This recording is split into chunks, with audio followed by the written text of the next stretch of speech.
Pues venga. Bienvenidos y bienvenidas todos, todas, porque la tarde que hace es como para venir a oír a estos muchachos, pero merece la pena. Yo creo que sí, porque el año pasado, mirad, nos supuso una alegría enorme el hecho de escuchar a vuestros compañeros, porque dejaron el pabellón muy alto. Bueno, Margarita se recordará que estábamos aquí, mirad, cuento esta anécdota porque estábamos aquí, un profesor de literatura y yo juntos escuchándolo, y nos miramos y decimos, oye, ¿tú sabes de qué están hablando? No teníamos ni idea, ¿no? Sobre todo el de física, claro, éramos de letras, y el de física, nada, ni idea. Bueno, hoy pues van a hablar de varios proyectos, ahora va a explicar la directora y la profesora de qué va la cosa, de los distintos proyectos, aunque lo habréis visto en el programa que tenéis de la universidad. Me dicen también que avise, sobre todo a la gente joven, porque normalmente no es normal que estéis los jóvenes aquí en la Universidad Popular, ¿verdad? Siempre somos más carrozones, somos jubilados, la mayoría de los que asisten a las charlas estas de... Pero hay un abril, creo que hay, se lo hemos dicho también a Marga, una conferencia sobre el alcoholismo que estaría bien que asistieseis si os deja tiempo vuestro horario, porque sé que tenéis mucho que estudiar. De vez en cuando hay cosas interesantes, hace poco también otra sobre el machismo, que asistieron más gente joven de lo habitual. Pero bueno, estamos aquí para lo que necesitéis, ya lo sabéis bien. Decirlo también en el instituto, que nosotros colaboramos también con vosotros y vosotros con nosotros. Dejadme que os diga, para los que no han leído el programa, de qué va un poco, ¿no? Álvaro Doval, que es este señor que tengo aquí a mi derecha, va a hacer una relación entre los lenguajes de programación y los lenguajes humanos. Esto no sé de qué es, pero yo le he dicho, mira, nosotros los mayores tenemos grandes dificultades, porque primero no sabemos mucho inglés, nada de inglés, y luego a la hora de interpretar esas palabras o esas terminologías que se utilizan en los ordenadores, pues nos perdemos, porque hay gente que dice, oye, háblame en cristiano, ¿no? Y parece ser que eso es lo que él quiere intentar, ¿no? Adaptar un poco esa terminología. Laura Casas, del Pozo, ópera prima, los números primos y sus misteriosas propiedades. Jorge Muñoz Orgaz es el ecologista, ¿no? Un paseo por el parque, estudio ecológico de la cuenca alta del Manzanares. Javier García Martínez, está por ahí también. Este sí que es un melómano, porque yo le he preguntado, oye, ¿cómo te viene a ti esto del estudio de la música para personas sordas? Me ha explicado, pero explique ahora él, me explica el porqué. Música para personas sordas o con discapacidad auditiva. Un proyecto muy interesante. Y por último, Álvaro Hernández, Hernán, ¿no? Sí. Álvaro Hernán Cubillo, criptografía, su evolución histórica, enigma y creación de su versión moderna. Un aplauso para ellos y os dejo.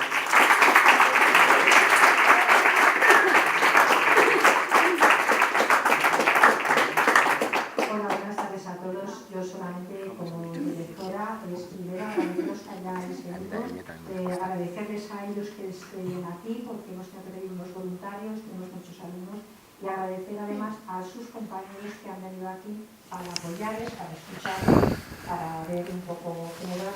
Y sabemos también que hay algunos alumnos, pequeños alumnos, que han venido para ver qué es esto de los proyectos de investigación, cómo funcionan y demás.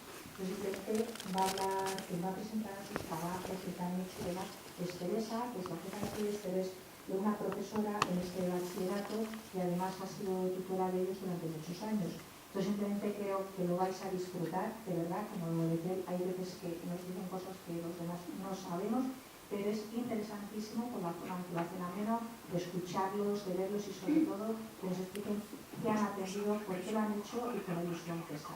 Como centro nosotros estamos muy orgullosos y como directora felicito. Gracias.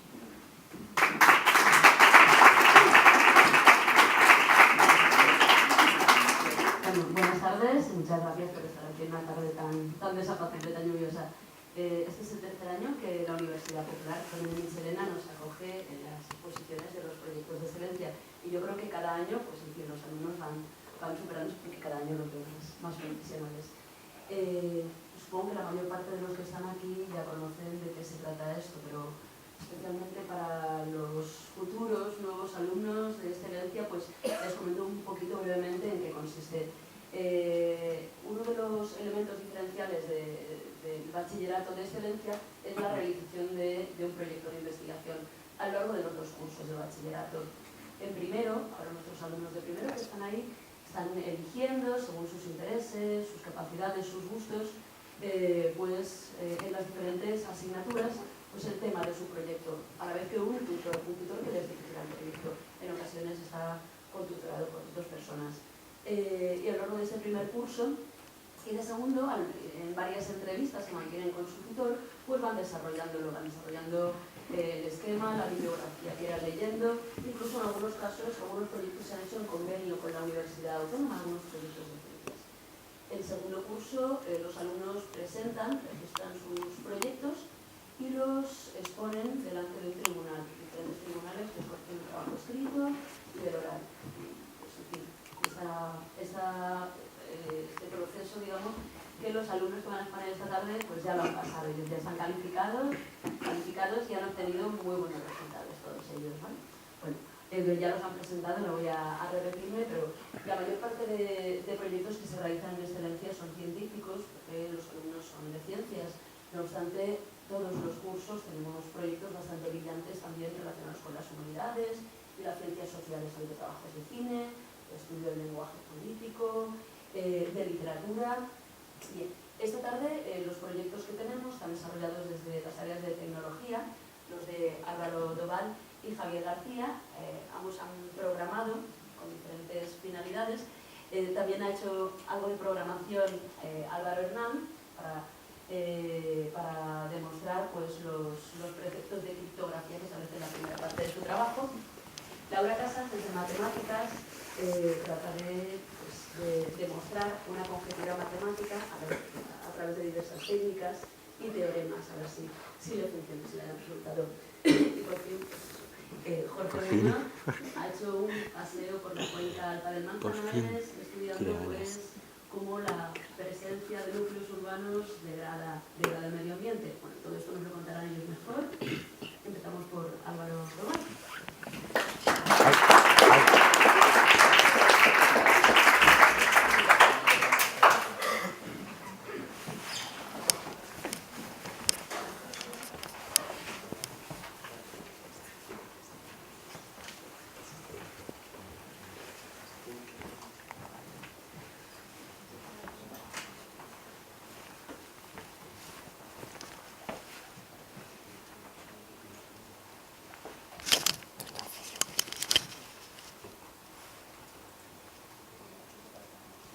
¿Qué pasa?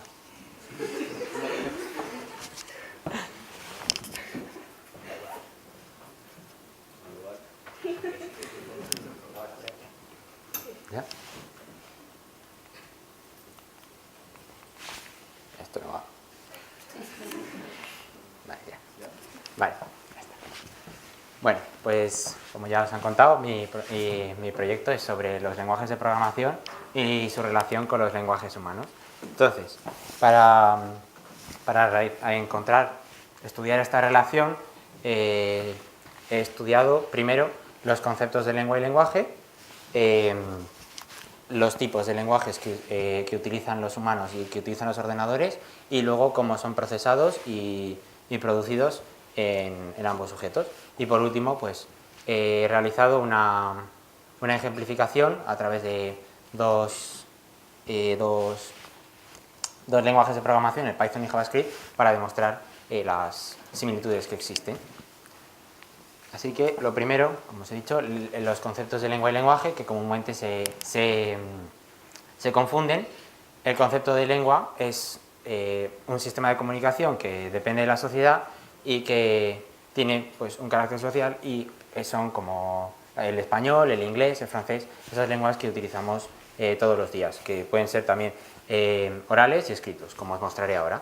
Y todas ellas forman un mismo lenguaje, que es el lenguaje oral para el que hablamos y el lenguaje escrito para el que escribimos. Es decir, un lenguaje es el conjunto de normas y de estructuras que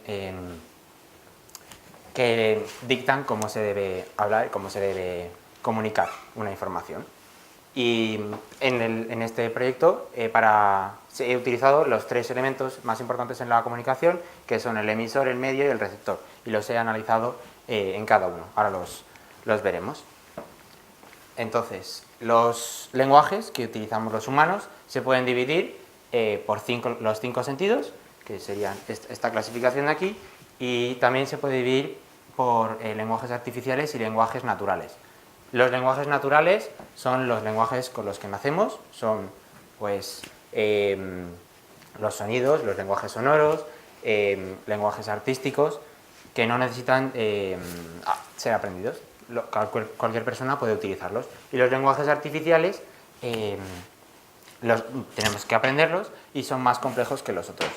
Los lenguajes artificiales, han surgido de una intención humana de crear nuevos lenguajes pues, para tener comunicaciones más complejas y poder expresar diferentes cosas. Y por el otro lado, pues eso, los naturales surgen de la evolución y no ha habido una intención. En los cinco sentidos es una clasificación que no es estricta, no se ha sacado de algún lugar, de un lugar concreto, la he realizado así, pues observando los lenguajes que existen. Y esta es la mejor clasificación para realizar este estudio, porque tiene mucho que ver con su procesamiento y su formación de los lenguajes. Los más representativos pues, serían el lenguaje verbal, ahí están los idiomas hablados, las lenguas, el lenguaje escrito, que también hay lenguas escritas, el gestual, que también tiene lengua de signos, que luego hablará Javier, y dentro del escrito está uno que es el de programación, que a veces se piensa que es un lenguaje que es de los ordenadores, pero en realidad es un lenguaje humano. El que es el de los ordenadores es el lenguaje informático. Entonces, estas 5 definiciones son las 5 definiciones que da la RAE para el lenguaje. Si vemos la última, es un conjunto de signos y reglas que permite la comunicación con un ordenador. Es decir, que son de los humanos, son los lenguajes que utilizamos los humanos para comunicarnos con los ordenadores. Así que los lenguajes informáticos serían los únicos de los ordenadores. Y son pues 2, el máquina y el cuántico. El lenguaje máquina es el conocido por todos, que es el código binario, y el lenguaje cuántico es el lenguaje binario, ahora os lo explicaré, y el lenguaje cuántico es mucho más complejo y está relacionado con la física cuántica y está en desarrollo, pero permite muchísimas más variaciones y abre muchísimo más el campo de la informática.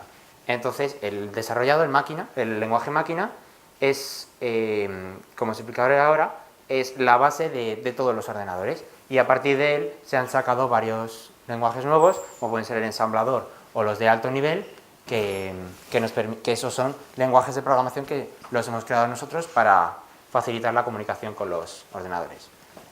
El origen de este código binario viene de la década de los 40, este es el ENIAC de 1946, americano, que también está el Colossus de Alan Turing, que se hizo a la vez que en Inglaterra, y estaban compuestos por elementos digitales, que es básicamente esto de aquí, que es un transistor. ¿Cómo funciona un transistor? Pues muy sencillo, tiene 3 patas y una por la que llega la corriente y 2 de salida. Una corriente sí y otra que no tiene corriente, es decir, un 1 y un 0. Y a partir de ahí se forma la informática.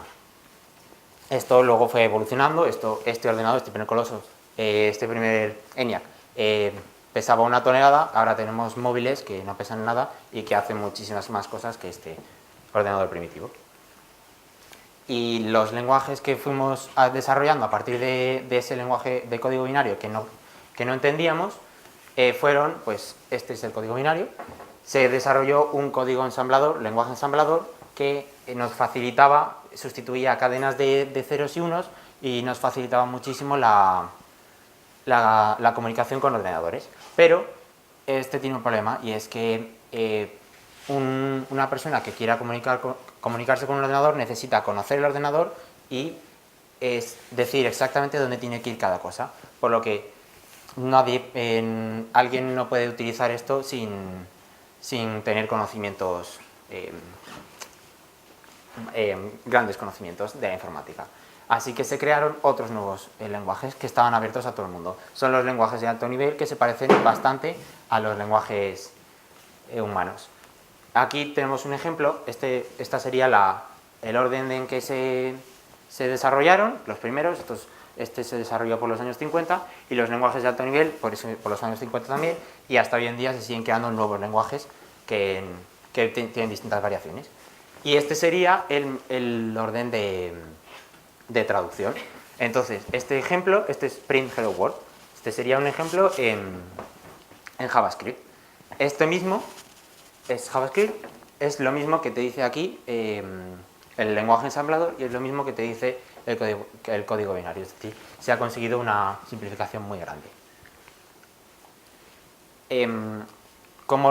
Ahora ya dentro del procesamiento, os voy a comentar rápidamente cómo lo procesa un ordenador y cómo lo procesa un cerebro. El ordenador está dividido en dos partes, la memoria y la CPU, que es la central de proceso. Entonces llega la información, se traduce, lo que os he contado antes, se traduce aquí a código binario, los lenguajes se traducen aquí, los registros lo procesan, y pues la unidad de control y las distintas memorias guardan, modifican todo lo que sea necesario, hacen todo con la información, y cuando queremos utilizarla, pues acceden otra vez a ella, la vuelven a hacen el proceso contrario y la vuelven a sacar fuera. En el cerebro se produce de una forma muy parecida. Llegan los estímulos exteriores, como puede ser las vibraciones o la luz, nos llegan a través de los sentidos, son traducidos a señales bioeléctricas y llegan al cerebro. En el cerebro pues tendríamos las cortezas sensoriales, que dependiendo del sentido pues van a una u a otra, que serían como los registros del ordenador, y el principal área del cerebro es el área de Wernicke, que es la base del procesamiento del cerebro. Y el problema que tiene el cerebro es que no podemos acceder a él y saber exactamente cómo funciona, a diferencia del ordenador, porque lo hemos creado nosotros, pero entonces esto nos crea muchas dificultades a la hora de conocerlo. Aquí esto sería una gráfica con la similitud. Esta sería la del ordenador y esta es la del cerebro. Como es lo que os he comentado antes, que lo va recibiendo, lo procesa y lo guarda en la memoria, recibe, procesa y guarda en la memoria a través de órganos sensoriales, órganos receptores. Las cortezas son las que procesan con el área de Wernicke y guardan en la memoria. Que la memoria en el ordenador, en el cerebro, sabemos que no sabemos cuál es no tiene una limitación porque no la conocemos prácticamente. Solo sabemos que se encuentra a lo largo de todo el cerebro, que más creemos que se guarda a través de sinapsis neuronales, y no sabemos cuál es su capacidad. Así que es un elemento muy poco fiable. Entonces, el último elemento, ya hemos hablado del emisor y del receptor, procesamiento y creación de un lenguaje. Quedaría el medio, que es donde se transmite. En el medio sí que se encuentra, hay un parecido más grande. En el humano existen tres elementos que diferencian mucho al ordenador. Son el contexto, el emisor y el lenguaje, que lo explicaré después, pero básicamente influyen mucho en cómo se transmite el lenguaje. Por ejemplo, tendríamos la entonación y la cortesía del emisor, que depende de cómo yo os cuente esta presentación, podréis escucharlo de una forma u otra. Si luego con una entonación alegre, pues seguramente la entenderéis mejor. Y para ejemplificar todo eso, he hecho el juego del ahorcado en varios lenguajes. En este juego participan tres sujetos. El programador, que es un humano que crea el juego, el anfitrión, que es el que recibe el juego y lo va a ejecutar tal cual se lo han contado, que puede ser el humano o un ordenador, y el jugador, que es el que va a jugar con ese anfitrión del juego. Estos serían los tres, el Python y el JavaScript, y una traducción exacta al lenguaje escrito. En este lado podemos ver cómo se lo comentaría el programador al anfitrión, y esto sería cómo ve el jugador, cómo se lo está contando el anfitrión. Aquí podemos ver que esto es el inicio del juego. Se presenta y pregunta si está listo para empezar. Podemos ver que dentro de los lenguajes de programación existen estructuras muy parecidas. Por ejemplo, un print, aquí el JavaScript va junto con HTML, que se ejecuta en ordenadores, en páginas web. Entonces, como siempre nos van mostrando cosas, entonces tienen muchas posibilidades para mostrar cosas. Así que con un H1 puedes mostrar un texto grande y con un H3 mostrar un texto pequeño. En Python simplemente pones un print, lo que quieres mostrar, pero siempre se muestra de la misma forma. Esto saca una característica que tienen los lenguajes, y es que unos lenguajes de alto nivel sirven para una cosa y otros sirven para otra. Los de JavaScript nos permite hacer cosas más bonitas, más complejas, y Python es más simple y no tiene como podemos ver en una página web, en Python no lo podríamos hacer. Y lo mismo pasaría con el lenguaje humano. Utilizar un lenguaje escrito es más útil para pensarlo, para pensar lo que queremos contar y contarlo mejor. Y el lenguaje oral vendría mejor para ser más fluido y más ameno. Entonces, esa sería en cuanto a vocabulario y bueno, pues lo que os he contado de especialización del lenguaje. Y como podemos ver, como lo vería el jugador, en los tres casos se ve prácticamente igual en los tres lenguajes.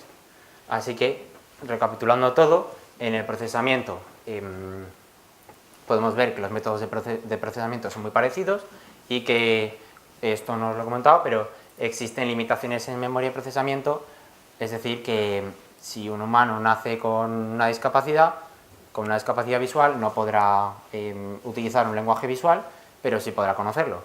Un ordenador que tenga unas características más reducidas, pues no podrá, por ejemplo, si un ordenador no tiene un traductor, un compilador que se llama compiladores o intérpretes que traducen un lenguaje de alto nivel a código binario, si no lo tiene, tú puedes escribir el código binario, el lenguaje de alto nivel, pero el ordenador nunca lo va a entender, porque no sabe utilizarlo. En el medio del lenguaje, lo que os he comentado de la especialización del lenguaje y estructuras y gramáticas en común que son muy parecidas. Y en el evisor, pues básicamente lo mismo que en el procesamiento, que con los lenguajes no necesitas conocer dónde se procesará. Lo que os he comentado del lenguaje de ensamblador, que sí que necesitabas especificar dónde se procesa cada cosa, y los lenguajes humanos, yo puedo hablar y vosotros, el cerebro lo procesa como él quiere, es automático. Y la traducción de señales, pues las señales exteriores se traducen en señales bioeléctricas en los humanos y eléctricas en los ordenadores. Esto sería en cuanto a semejanzas. Las diferencias, pues obviamente son las emociones, que influyen mucho en los humanos. Estos son los 7 pecados de la memoria de Sachter, que definen muy bien cómo nos afectan las emociones a los humanos. Básicamente son 7, por ejemplo, afectan a la memoria, procesamiento y a la formación de un lenguaje. Tenemos, por ejemplo, un bloqueo emocional que depende del contexto, de la situación emocional de una persona, puede recibir una información o no llegar a recibirla porque está bloqueado y no entiende las cosas.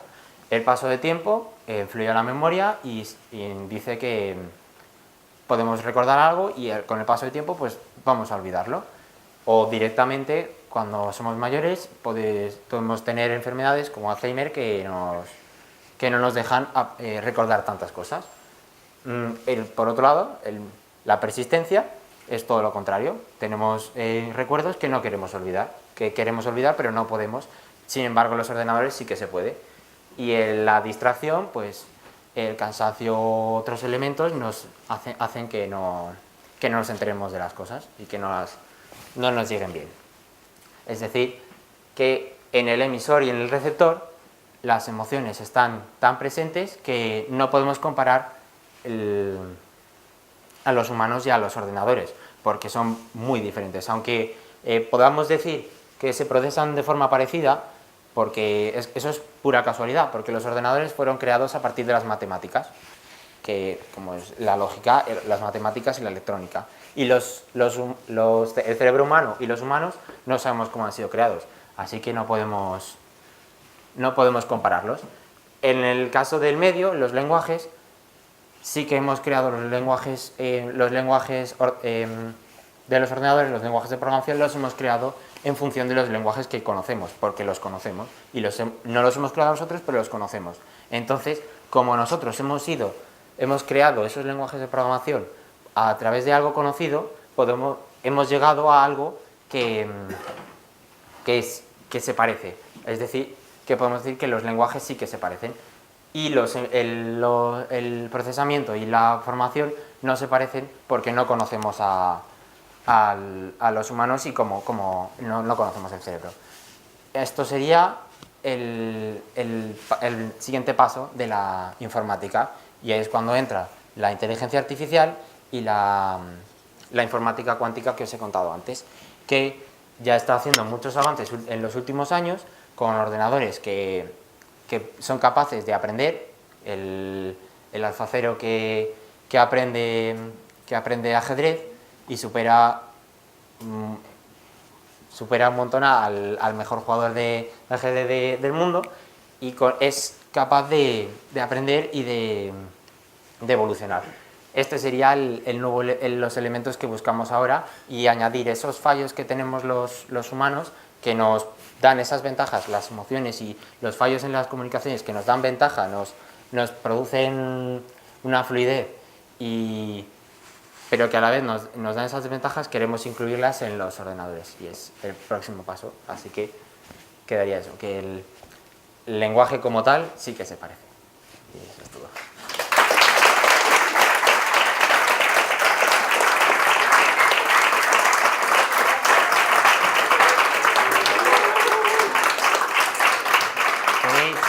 ¿Tenéis alguna pregunta? ¿O algo? No. Sí, el lenguaje Python, sí. ¿Esto está de moda ahora? ¿De cuándo? Se creó hace... Yo me quedé con el Fortran. El Fortran, de hace mucho. Ese fue el primer lenguaje de alto nivel. El Python hace 30 años ya, pero últimamente... ¿30 años? Hace 30 años, Madre sí. mía, con esos dos. Hace 30 años, del 90, sí. Del 90. Pues sí, últimamente se utiliza para todo. Está en Instagram, está en Facebook, Amazon. Se utiliza en muchos lados, sí. ¿Y es fácil coger rutinas y programas y utilizar? Con lenguajes de alto nivel es muy fácil, sí. Porque no Es decir, si están disponibles en la internet. Sí, todo está disponible en internet, sí. ¿Y cómo se consiguió llegar a la Luna con esos medios que teníamos antes? Porque estábamos absolutamente... Ahora, en comparación con los ordenadores, pues es como los primeros. No tiene mucho que ver con la programación. Eso es física y astronomía.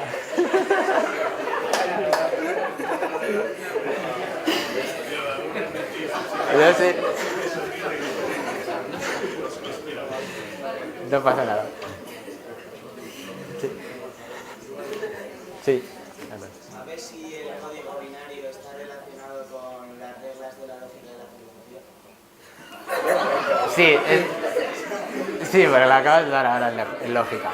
Sí, es lógica, es la misma lógica. No, el código binario es anterior. Es lógica, la lógica de... Es código binario, pero es lógica de... No, lógica formal es la de filosofía. Sí, lógica formal es la de la filosofía, pero básicamente es la misma lógica que utilizan la matemática y los ordenadores, sí. Es bastante bueno. Yo me hice la misma pregunta el año pasado cuando lo dábamos. Digo, ¿tiene que ver con la lógica de esto? Sí, pero bueno. Me quedé igual. Bueno, pues eso es todo.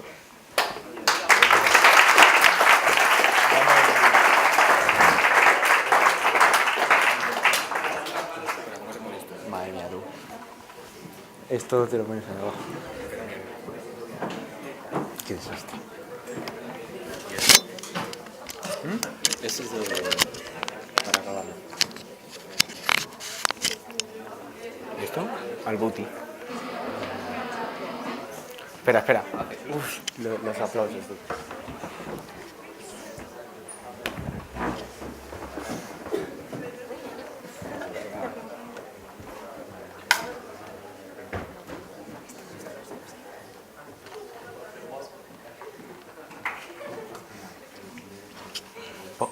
Javi, ponlo otra vez, por favor.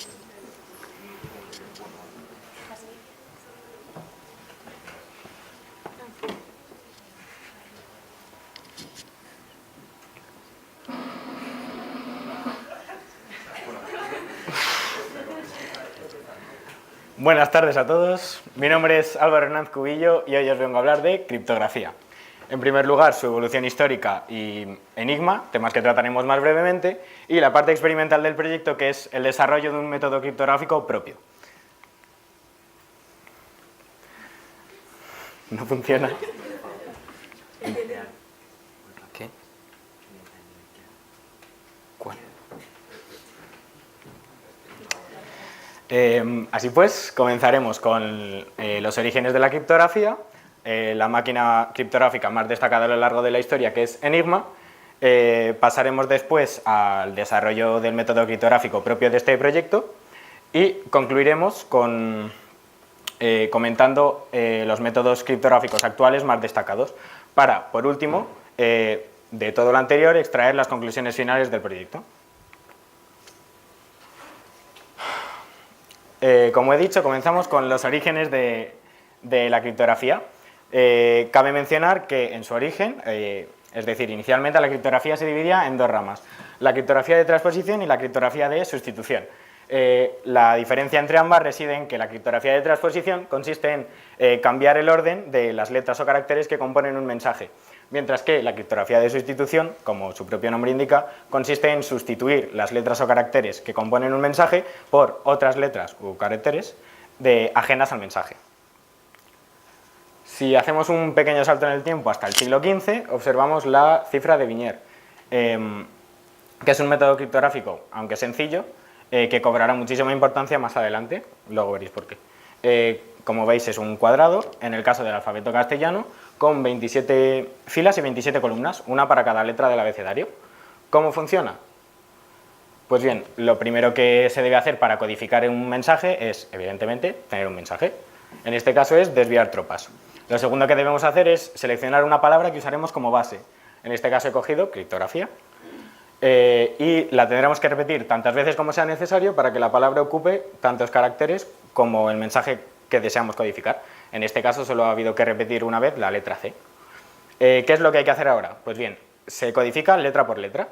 Por ejemplo, a la hora de codificar la letra I, vemos que su letra correspondiente a la palabra base es la letra T. Pues bien, nos vamos a la columna que comienza por la letra I y a la fila que comienza por la letra T. Y el factor común entre ambas es la letra B. Por lo tanto, en el mensaje codificado, la letra I corresponderá a la letra B. ¿Por qué he mencionado este método y no otros? Pues bien, porque Enigma, aunque evidentemente es una máquina muchísimo más desarrollada y compleja, en su esencia es una versión automatizada de la cifra de Viñer. ¿Cuáles son los componentes de Enigma? Pues bien, en primer lugar está un teclado para escribir el mensaje, 3 modificadores, cada uno codifica siguiendo las pautas que acabo de explicar con la cifra de Viñer, Un clavijero que está compuesto por cableado, que llevan el impulso eléctrico que comienza en el teclado y concluye en la pantalla que se nos mostrará el mensaje codificado. Y por último, el reflector, que está situado al final del clavijero y lo que hace es complicar aún más la codificación devolviendo el impulso y seleccionando así otra letra u otro carácter. Aquí podéis ver una máquina Enigma original con sus correspondientes componentes. Me ha faltado mencionar el expositor, perdón, que es donde se va a mostrar el mensaje. Concluyendo ya con Enigma, es necesario mencionar su desciframiento, pues es el mayor salto que ha sufrido la criptografía. El desciframiento lo realiza Alan Turing con su máquina, que ha mencionado también Álvaro Doval, Colossus, en su primera versión Mark I y en su segunda y última Mark II. Muy básicamente lo que hacía esta máquina era generar una serie de patrones mediante unos algoritmos creados previamente por Turing y su equipo de investigadores. Y además, como habían conseguido interceptar varias máquinas Enigma del ejército alemán, comparaban los patrones que generaba la máquina Colossus con los patrones que generaba las máquinas Enigma, y al comparar ambos existían ciertas coincidencias, y coincidencia a coincidencia se podían ir descifrando los mensajes. Ante la investigación, es decir, cuando estuve investigando el funcionamiento Enigma y demás métodos, como cualquier joven curioso, me invadió la duda de si yo podría desarrollar algo parecido, pero claro, han pasado unas pocas décadas y había que hacerlo un poco más complicado. Por ello decidí utilizar matrices. Las matrices son funciones matemáticas que, bueno, visualmente es un paréntesis con números dentro. En primer lugar, establecí dos matrices fijas, es decir, con valores fijos. La primera es la matriz C, que es una matriz cualquiera 2 por 2, sus valores son aleatorios, y la matriz D, que es la matriz inversa de la matriz C. Evidentemente, las matrices son matemáticas y funcionan con números, y los mensajes que deseamos codificar o decodificar son con letras, es decir, que había que encontrar una manera de relacionar las letras con los números. ¿Cómo hice eso? Pues recurrí a las matrices de valores variables. Muy importante entender que son de valores variables, por favor. La matriz O es la matriz inicial, que se compone de las letras que va, en el caso de la codificación, el usuario va a introducir letras. Es decir, que la matriz O adoptará el valor de las letras que escriba el usuario. Y la matriz E es también otra matriz variable que es idéntica a la matriz O, pero en este caso la matriz E va a estar compuesta de números. ¿Cuáles son estos números? ¿Cómo se relacionan los números de la matriz E con las letras de la matriz O? Pues muy fácil, mediante la posición que ocupa cada letra en el abecedario. Es decir, aquí está la matriz O y la matriz E, son las dos iguales, de 2 columnas y 15 filas cada una. Si en O11, es decir, si en un apartado de la matriz O escribimos la letra G, el valor que adoptará E11 será 7, que es la posición en el abecedario que ocupa la letra G.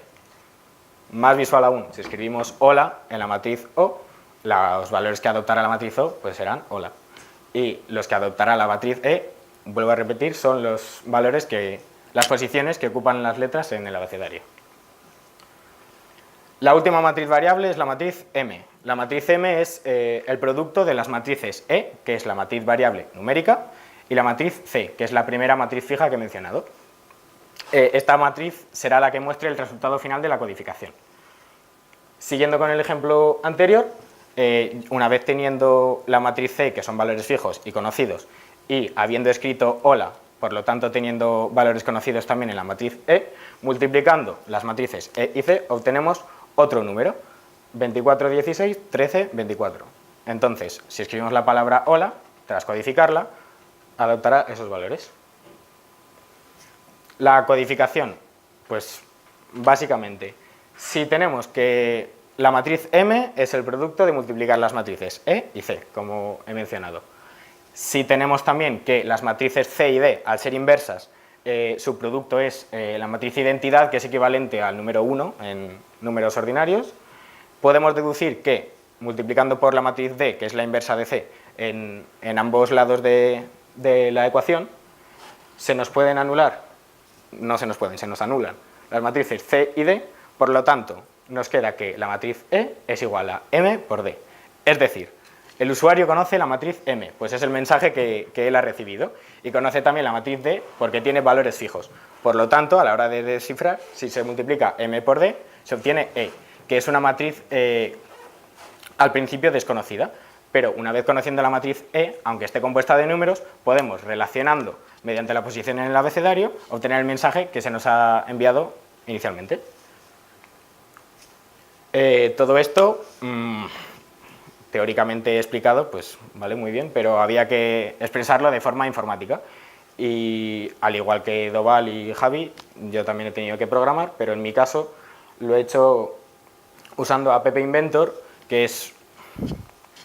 Bueno, App Inventor es una plataforma digital creada por el Instituto Tecnológico de Massachusetts que permite desarrollar una aplicación para un dispositivo móvil o tablet, lo que tú quieras, tanto en diseño, desde cero, para darle el aspecto a la aplicación que tú desees, y la parte muy importante, más importante de todas, la programación, en este caso en bloques, que por lo menos a mi parecer es la más visual y sencilla de comprender.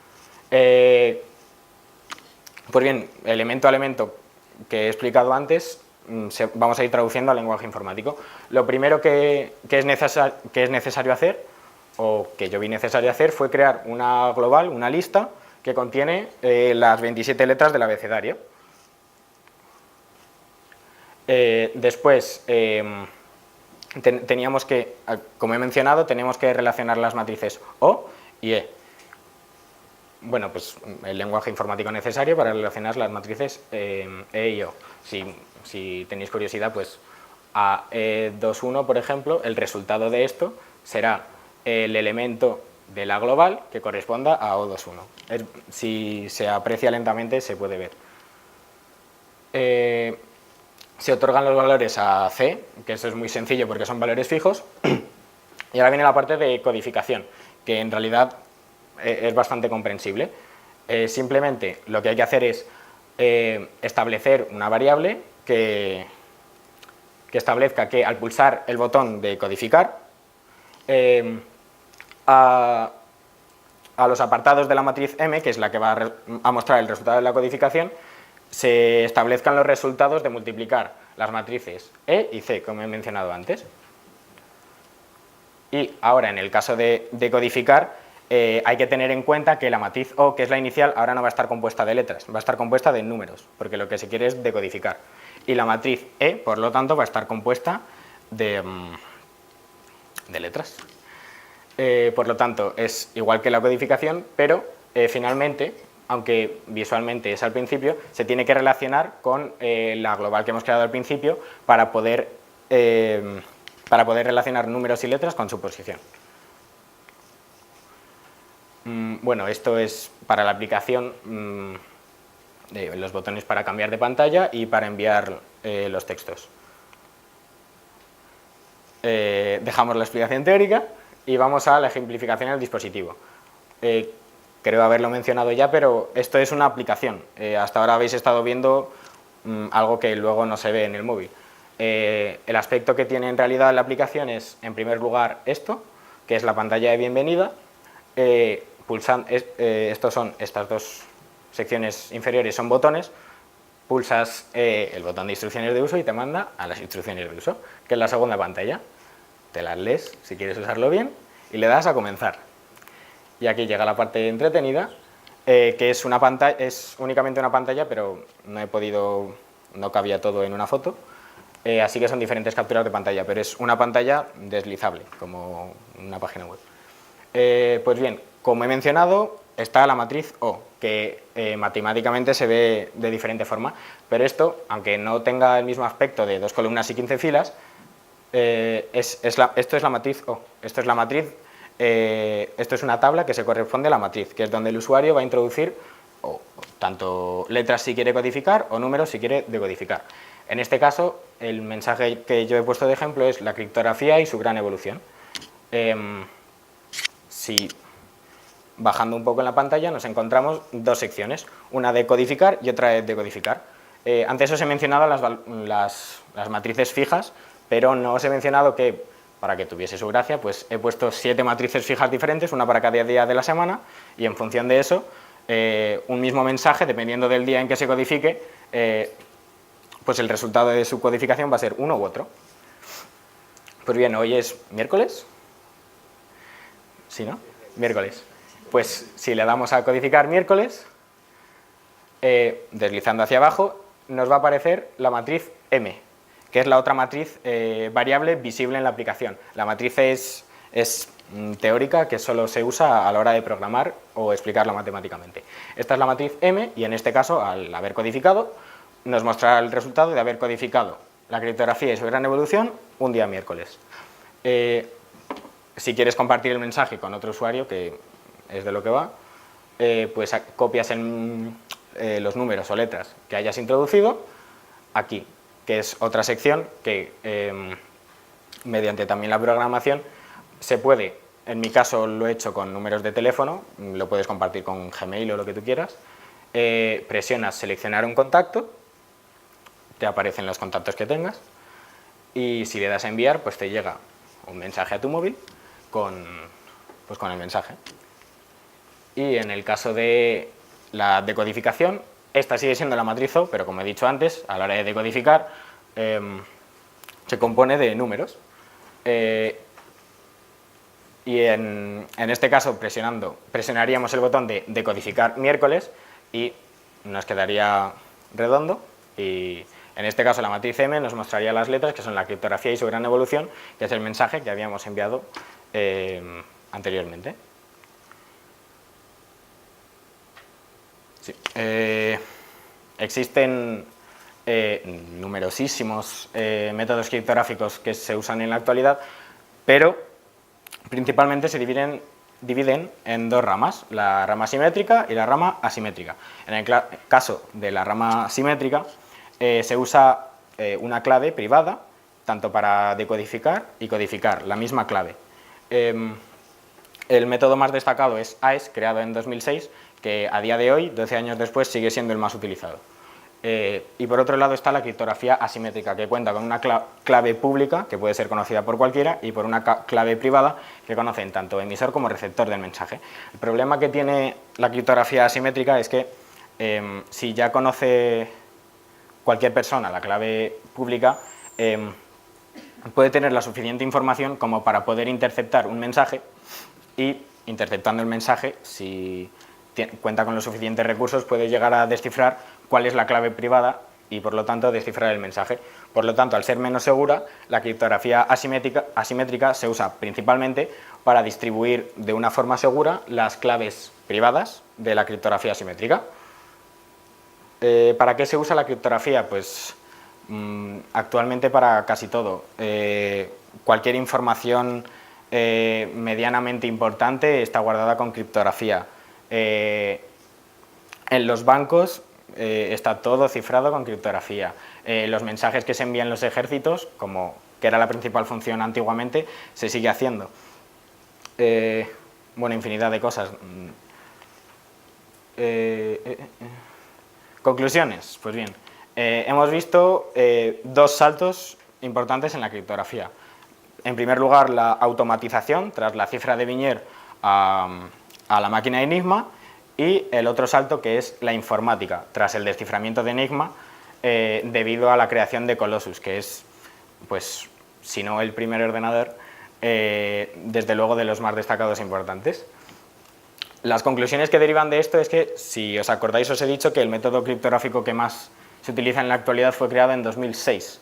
Es decir, que hace 12 años que se creó y aún se sigue sin descifrar.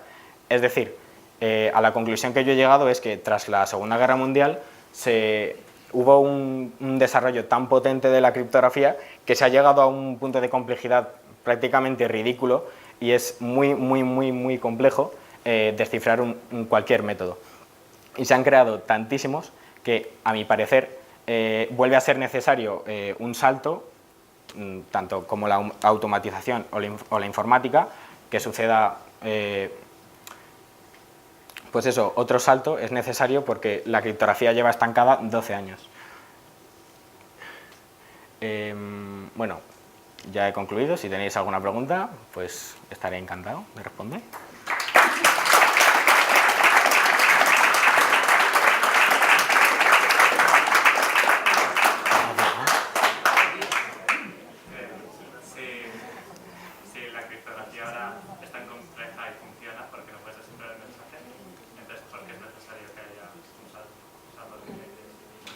es necesario que haya un salto para que haya evolución. No he dicho que sea necesario que haya evolución.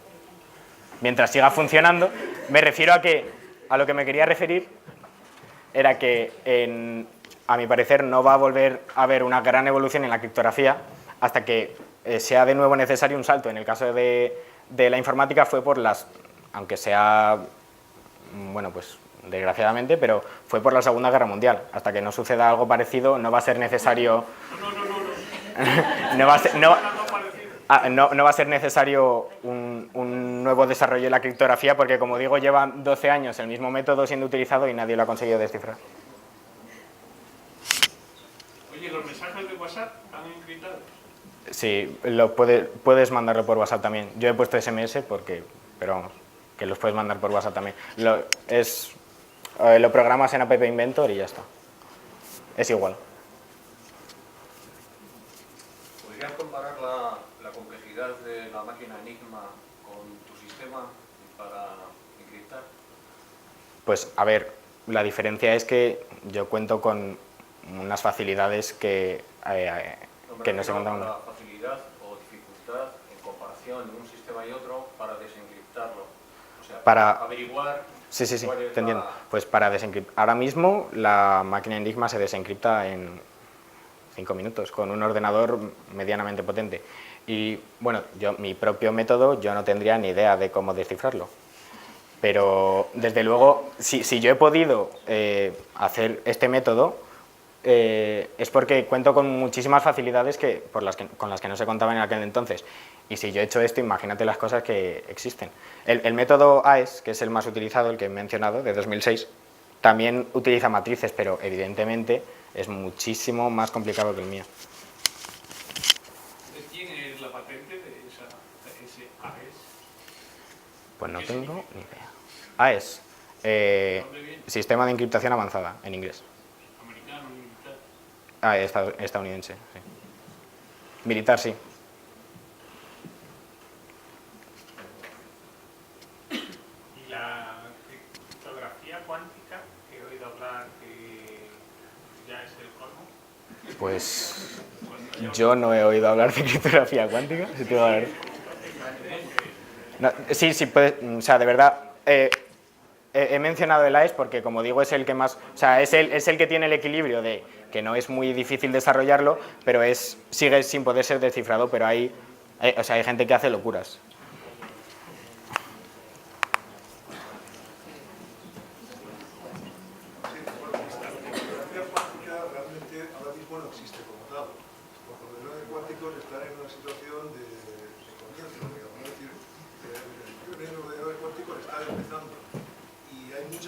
Para conseguir ordenadores cuánticos que realmente sean operativos y es un tema muy complicado. Claro, sí. Ocurre que evidentemente cuando un ordenador cuántico esté disponible puede romper cualquier sistema criptográfico actual, dado que aunque se dedique casi exclusivamente a un tema, es decir, el problema es que los ordenadores cuánticos, aparte de una problemática que no viene al cuento, digamos, intentar contar ahora, uno de los problemas es que no es fácil concebir cómo se pueden realmente programar con la misma facilidad que programamos los ordenadores actualmente, ¿no?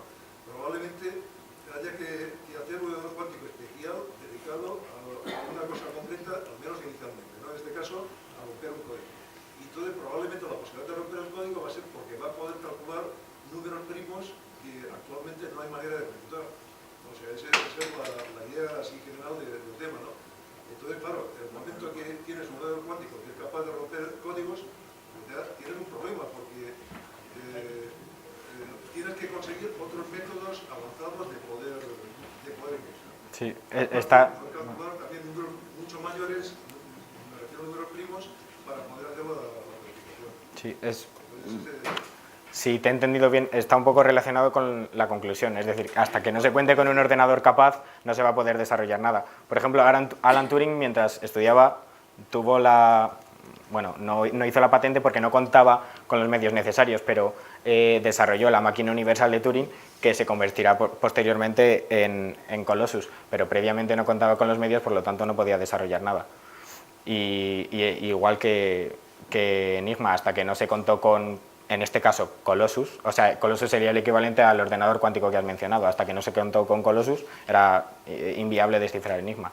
Pues hasta que no se cuente con un ordenador cuántico no se podrá descifrar criptografía cuántica. Y si contamos con la posibilidad de que se construya un ordenador cuántico capaz de cifrar mensajes, ahí estamos perdidos. No, hay pues otro salto. Como automatización informática, pues el siguiente salto sería criptografía cuántica, supongo.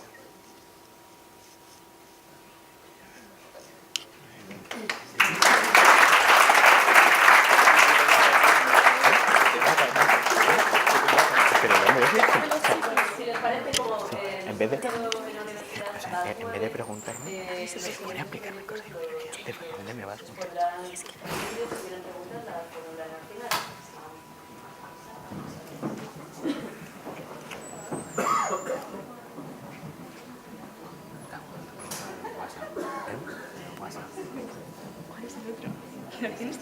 Uy.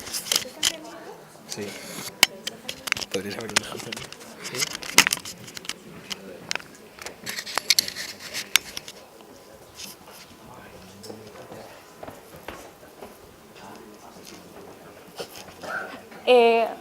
Hola, yo soy Laura Casas y voy a hacer la presentación de mi proyecto que se titula Ópera Prima y trata sobre los números primos y sus propiedades.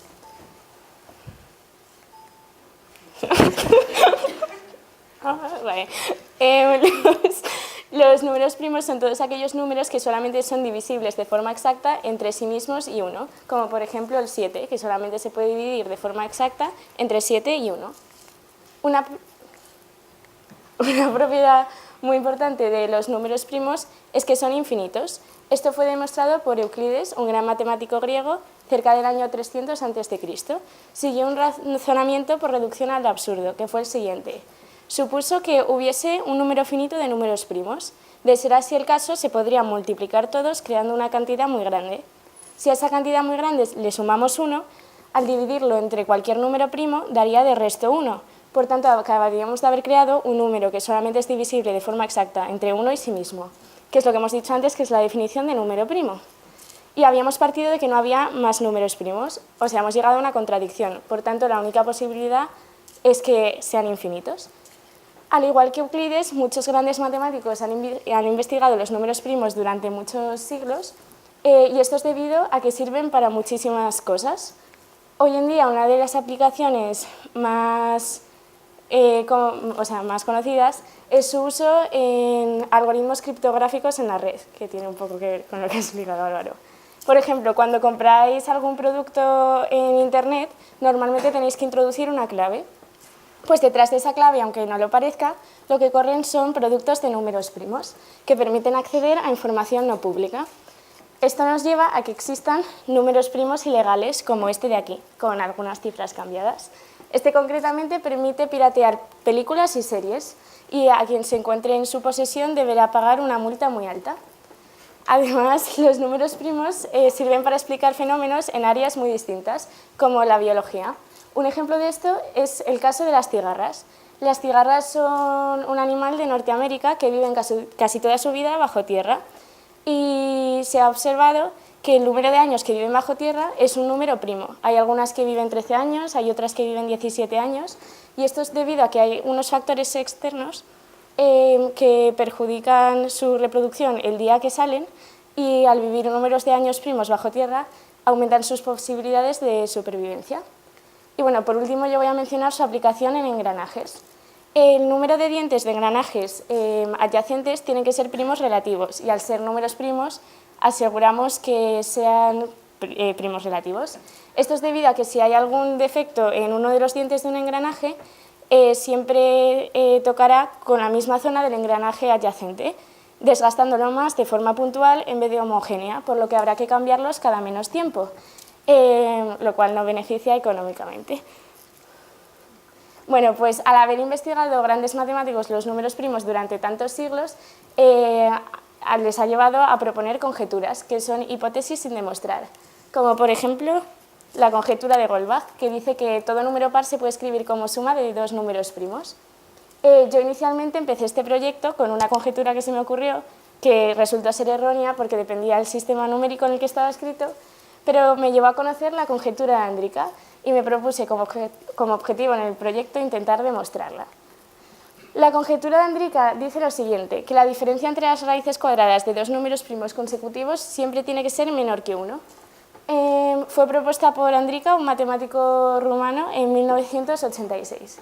Un ejemplo de ella, para entenderlo mejor, es por ejemplo 11 y 13, que son números primos consecutivos. Pues la raíz cuadrada de 13 menos la raíz cuadrada de 11 es igual a 0,29, que es menor que 1. Por tanto, en este caso se cumple la conjetura. Y está demostrado por inspección numérica que se cumple hasta números primos del orden de 10 elevado a 16. Aquí la podemos observar gráficamente. Esta línea roja representa el número 1. Esta función es la diferencia de las raíces de los números primos y, como podemos observar, siempre se mantiene por debajo de la línea roja. Bien, pues para entender el razonamiento que yo he realizado para demostrarla, hay que comprender lo que es la función contador, que se escribe como pi de x. Es la función que nos dice la cantidad de números primos que hay antes de un valor, el valor asignado a x. Por ejemplo, si asignamos a x el número 8, pi de x, la función contador será 4, porque antes de 8 hay 4 números primos, que son el 2, el 3, el 5 y el 7. Y gráficamente tiene esta forma. Como podemos ver, está escalonada porque se mantiene constante hasta que encuentra un nuevo número primo y entonces sube un escalón. El problema es que no se conoce cómo va la función contador en números muy grandes. De ser así, se sabría la distribución de números primos y se podría haber demostrado la conjetura de Andrica. Pero existen teoremas, como el teorema de Chebyshev, que ponen cotas a esta función. Esto es más fácil de ver gráficamente. El teorema de Chebyshev, por ejemplo, nos dice dos funciones, esta sería la función superior y esta es la inferior, y nos dice que la función contador se mueve entre esas dos funciones. Entre las dos curvas se puede mover de la forma que sea, pero tiene que estar entre ellas. Bien, entonces, ¿esto qué nos dice de la conjetura de Andrica? Pues la conjetura de Andrica depende de la distancia entre números primos consecutivos. Cuanto mayor es la distancia, más posible es que se incumpla la conjetura. Por tanto, yo la he intentado demostrar para la mayor distancia posible entre dos números primos consecutivos y así estaría demostrada para todos los casos. La mayor distancia es el máximo recorrido que puede hacer la función contador manteniéndose horizontal, es decir, sin encontrarse un nuevo número primo, que sería esta, porque no podría continuar por este lado, ya que se saldría de la curva superior y hemos dicho que eso no puede ser, y lo mismo por el otro lado. Entonces esa sería la máxima distancia. Pues tras una serie de operaciones llegué a esta relación. En el miembro de la izquierda está la conjetura de Andrica y vemos que siempre se mantiene menor que esta cantidad de aquí. Esta cantidad depende de la raíz del número primo. En números primos muy grandes esa cantidad será mayor que 1. Por tanto, el teorema de Chebyshev no es lo suficientemente potente para demostrar la conjetura de Andrica. Realicé razonamientos análogos con otros teoremas, como el de Rosser, el de Vallée-Poisson y el de Rosser-Dussal, y con ninguno de ellos se puede demostrar la conjetura.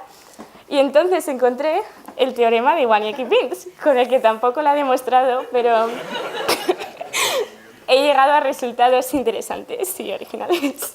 Bueno, el teorema de Iwaniecki-Pins dice lo siguiente, que siendo m un número natural cualquiera, 1, 2, 5, entre la cantidad m menos m elevado a teta, siendo teta esto, 23 entre 42, y m tiene que haber al menos un número primo. Por ejemplo, si m fuese 8, 8 menos 8 elevado a 23 entre 42 es 4,9. Entre 4,9 y 8 tiene que haber al menos un número primo, y efectivamente así es, hay dos, el 5 y el 7. Bien, pues para estudiar el teorema de Andrica, o sea, la conjetura de Andrica a partir de este teorema, he estudiado la diferencia entre dos números primos consecutivos elevados cada uno a alfa, cuando alfa sustituido por 0,5 es equivalente a hacer la raíz cuadrada, porque cualquier número elevado a 0,5 es la raíz cuadrada de ese número. Bueno, tras una serie de operaciones llegué a esta relación. Tengo que mencionar que en esta serie de operaciones hice una aproximación que se llama expansión de Taylor, y por tanto esta relación de aquí solamente es válida para números suficientemente grandes. Sí, bueno. Al sustituir en la relación alfa por 0,5 para conseguir en el miembro de la izquierda la conjetura de Andrica, obtenemos esto de aquí. Otra vez el miembro de la derecha depende del tamaño del número primo, así que no se puede demostrar la conjetura. Pero esta cantidad de aquí siempre es menor que 1 hasta números primos menores que 2 elevado a 21, que es aproximadamente 2 millones. Así que habríamos demostrado la conjetura para números primos menores que 2 millones. Esto está bien, pero ya ha sido demostrada la conjetura hasta números primos del orden de 10 elevado a 16 por inspección numérica. Así que, aunque es un resultado, pues no es ningún resultado nuevo. Pero de la relación, se puede sacar un dato más. Y es que aprovechando que cualquier número elevado a 0 es 1, podemos conseguir que el miembro de la derecha deje de depender del tamaño del número primo si lo elevamos a 0. Para elevarlo a 0 necesitamos que alfa sea igual a 0,4523. Y sustituyendo en la relación alfa por 0,4523, obtenemos que un número primo elevado a 0,4523 menos el número primo anterior elevado a 0,4523 es menor que 0,4523. Y bueno, esto sí que es un resultado nuevo y sería un teorema porque está demostrado, funciona en todos los casos, excepto, como he dicho antes, en las operaciones había realizado una aproximación, por tanto la relación solamente era válida para números primos suficientemente grandes. Entonces, en números primos pequeños se podrían encontrar excepciones. Y efectivamente así es. Hay 3 excepciones. La pareja de números 7 y 11, 23, 29 y 113 y 127, cuya diferencia elevado a 0,4523 da un poco mayor de 0,4523. Gráficamente lo podemos observar aquí, esta línea representa 0,4523, aquí vemos como hay 3 excepciones que pasan la línea roja y a partir de entonces siempre se cumple. Entonces, para ser más correctos, el teorema que acabamos de averiguar es que para todo primo mayor de 113 se cumple la relación. Bueno, entonces, retomando el objetivo inicial del proyecto, que era demostrar la conjetura de Andrica, que no hemos conseguido, vamos a ver cómo de cerca nos hemos quedado. Esta es la conjetura de Andrica, que se puede escribir de esta forma, como ya he dicho antes, y este es el teorema. Bien, pues mirando primero el miembro de la izquierda, en la conjetura de Andrica los números primos están elevados a 0,5 y en el teorema están elevados a 0,4523. En este sentido es más fuerte la conjetura de Andrica porque 0,5 es un pelín mayor que 0,4523. Pero en el miembro de la derecha es más potente el teorema porque dice que siempre es menor que 0,4523, que es menos de la mitad de 1. Así que aunque no hayamos conseguido demostrar la conjetura, es un resultado bastante sugerente acerca de su validez. Y bueno, para finalizar la presentación quería acabar con una idea que me gusta mucho sobre las matemáticas, que se puede aplicar bastante bien en este proyecto, y es que una verdad matemática se cumple siempre, siempre, siempre. Entonces, aunque vayas a un universo paralelo en el que no haya leyes de gravedad o no haya luz, el teorema se va a seguir cumpliendo. Vale, ya está.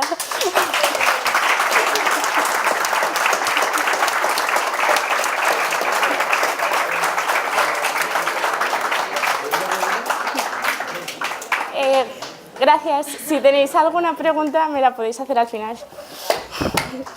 Dame el micrófono. Uy, qué nervios. ¿Ha salido bien? Qué nervios. Oye, lo has hecho muy bien, ¿eh?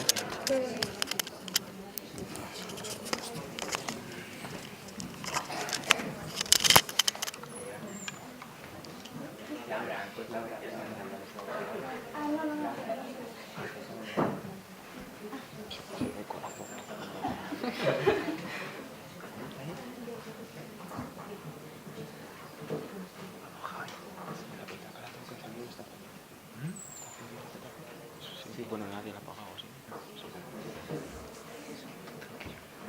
Mejor que yo lo voy a hacer, no te preocupes.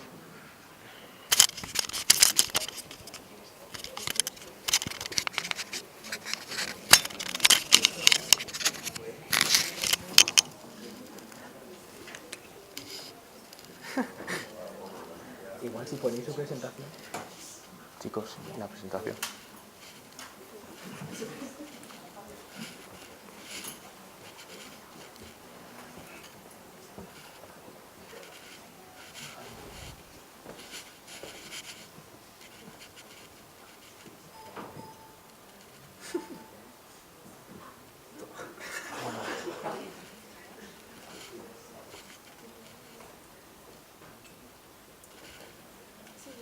Va desde prenda, si no.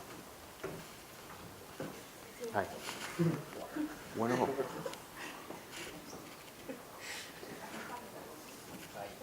A ver, ¿funciona esto? Sí, vale. Pues bueno, hola a todos, yo me llamo Javier. Y yo os voy a hablar de mi trabajo, que es música para sordos. Entonces, bueno, esto es un trabajo que decía hacer debido a que leí una noticia de unos estudiantes que estaban trabajando en una aplicación que permitía a personas sordas disfrutar de la música a través de las vibraciones que producía su dispositivo móvil. Entonces yo pensé que esto era una muy buena idea y decidí que podía intentar desarrollar mi propia aplicación. Entonces empecé con este trabajo que se puede dividir a grandes rasgos en dos partes, que sería una primera parte de investigación en las que he tratado la discapacidad auditiva, el trato con personas que padecen de esta discapacidad, de las propiedades físicas del sonido, la sinestesia y de otros intentos que se han hecho relacionados con este tema. Sabiendo esto, pasé a una parte práctica en la que desarrollé mi propia aplicación, elaboré mi propia placa de Edgelanding y además planteé ciertas ideas que se podrían implementar en un futuro. Entonces, en cuanto a la primera parte, la parte de investigación, pues lo primero es hablar de los tipos de discapacidad auditiva, ya que hay muchas personas que piensan que solo existe un tipo de discapacidad auditiva cuando existen dos. Existe una discapacidad auditiva parcial o hipoacusia y una discapacidad auditiva total o cofosis. La diferencia se puede ver en el nombre, es que en la hipoacusia sigue habiendo cierta capacidad auditiva, mientras que en la cofosis hay una pérdida total de la audición. Además, la hipoacusia se puede dividir en tres tipos dependiendo de la zona del oído a la que afecta.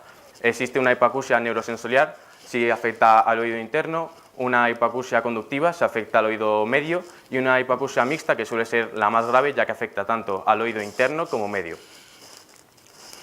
Sabiendo esto, pasé a estudiar la relación con personas que tienen discapacidad auditiva.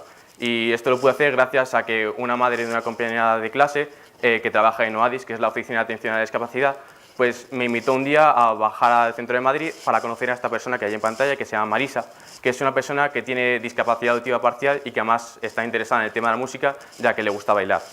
Entonces, esta persona pues, fue una experiencia totalmente nueva para mí, porque nunca había hablado con una persona que tuviera discapacidad auditiva y pude ver cómo además en ciertos momentos de la conversación me estaba leyendo los labios. Entonces, toda esta persona me estuvo informando acerca del tema y yo quiero destacar sobre todo el uso del contacto físico y visual, ya que es, en cierta manera, lo que sustituye al sonido. Un ejemplo sería a la hora de llamar la atención de una persona. Existe lo que es conocido como una llamada directa, que es cuando estás cerca de esa persona, hacer uso del contacto físico para llamar su atención, ya sea tocándole en una zona del antebrazo al hombro, por ejemplo.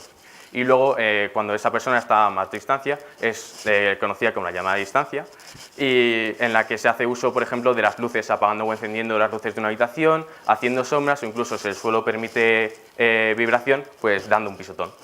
Y una vez que hemos comenzado la conversación, pues es muy importante saber cómo se habla con una persona que tiene discapacidad auditiva.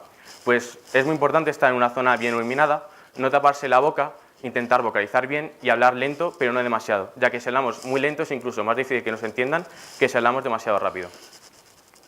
Y hablando de esto, pues fundamental hablar de la lengua de signos, que hay una diferente para cada país, al igual que ha comentado Álvaro Doval en su proyecto. Y en este caso la que hay en la pizarra es el alfabeto dactilológico de la lengua española de signos, que es bastante curioso ver cómo hay bastantes signos que se parecen a las letras escritas, como puede ser la O, la D o incluso la K. Y es que la lengua de signos mantiene cierta similitud con la lengua oral o escrita.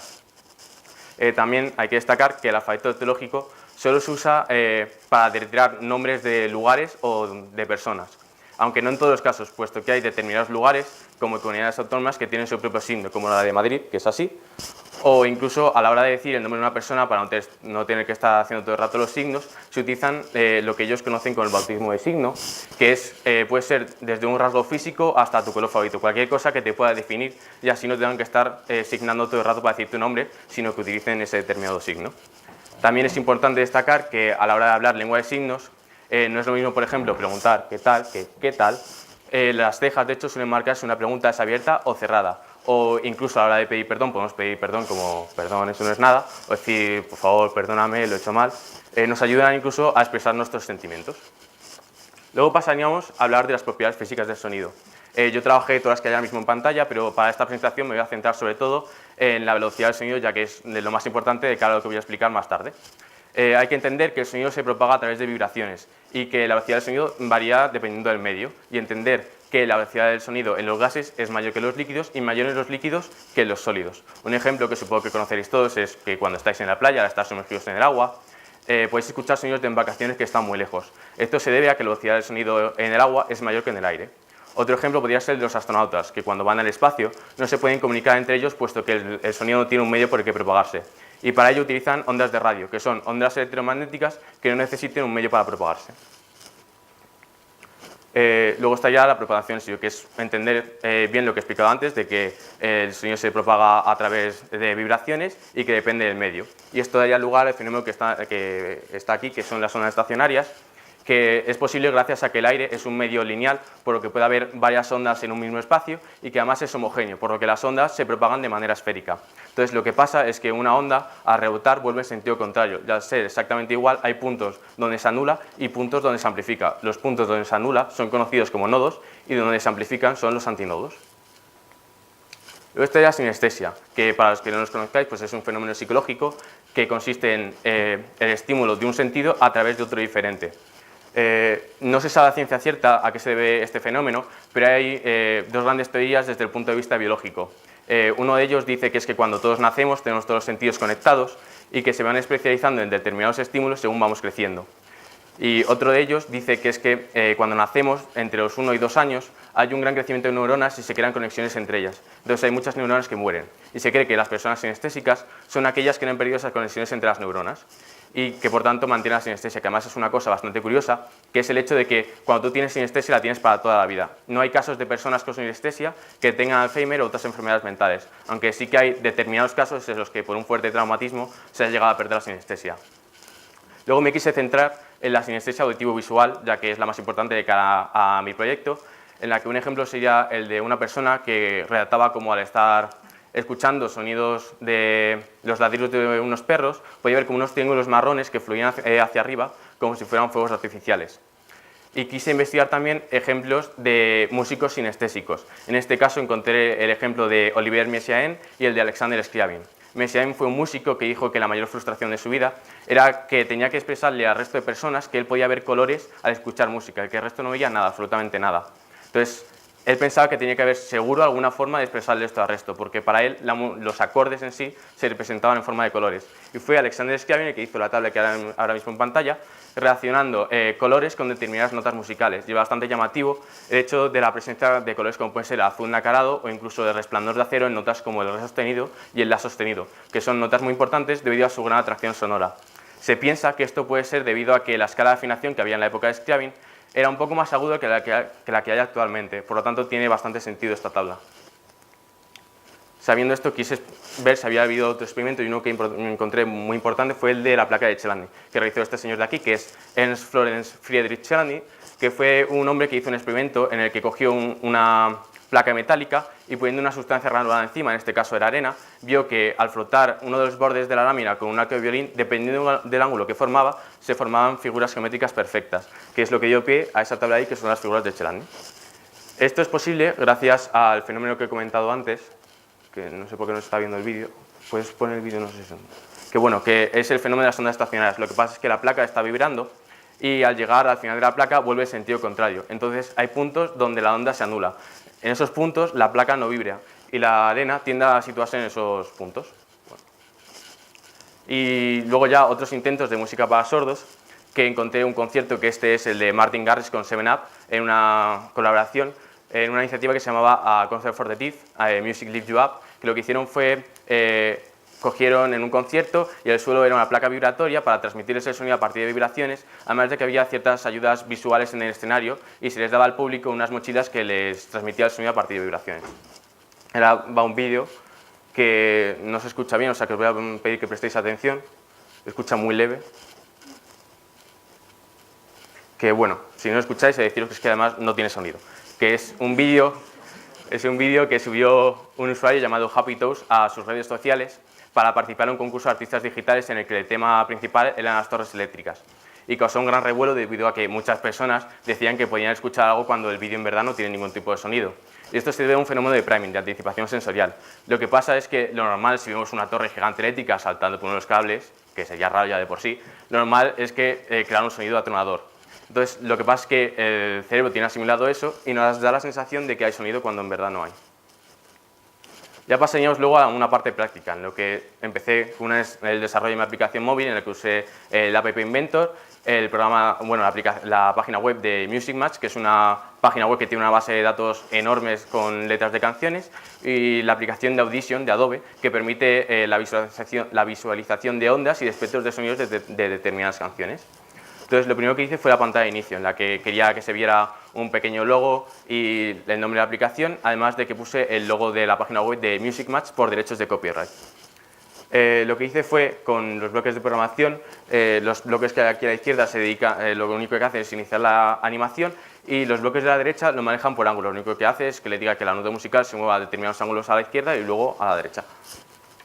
Luego está la página principal, que es la más importante de la aplicación, que tiene dos pestañas: una pestaña de biblioteca, donde está la lista de canciones, con cualquier reproductor de música normal, y una página de letras, que se va a abrir cuando elijamos una canción, va a ir directamente a la página de Music Match y nos va a poner la letra en la aplicación. Todos estos bloques que hay aquí son solamente para crear la lista de canciones que hay en la pestaña de biblioteca. Lo que hace es, en una ruta específica que en este caso yo le he puesto la carpeta Music de mi vídeo, busca unos archivos con una determinada extensión. En este caso son .mp3, y luego los pone en una lista para que en la pestaña de biblioteca podamos elegir la que nos interese. Y luego estos bloques lo que se encargan es de buscar en la página web de Music Match la letra de la canción en función del nombre del artista y de la canción en sí.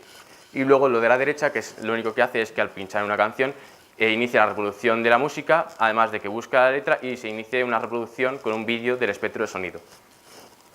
El resultado sería así. Normalmente enseñar la aplicación, pero ya que somos muchos, pues he decidido preparar un vídeo.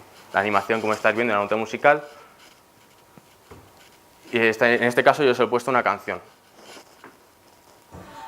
Pues como veis, al pinchar en ella, directamente busca la letra y te la pone en la pestaña de letras. Además, ahora si cambiamos a la pestaña de biblioteca, se podría ver cómo se está reproduciendo al mismo tiempo el espectro de sonido.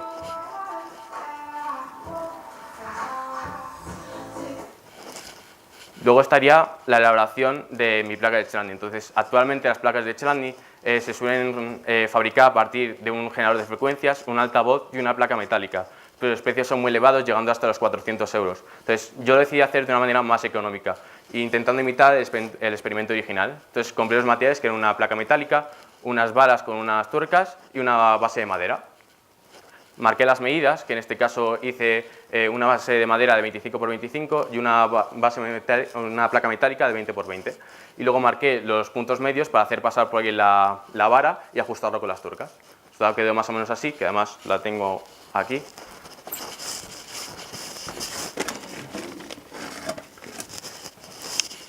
Como veis, es algo muy simple. No voy a hacer ahora mismo la demostración, es algo parecido al vídeo que tenía preparado, pero que no se ha podido ver. Pero os garantizo que funciona con Alcoberín, poniendo una sustancia granulada encima. En este caso yo usé sal. Se puede ver cómo se forman figuras geométricas.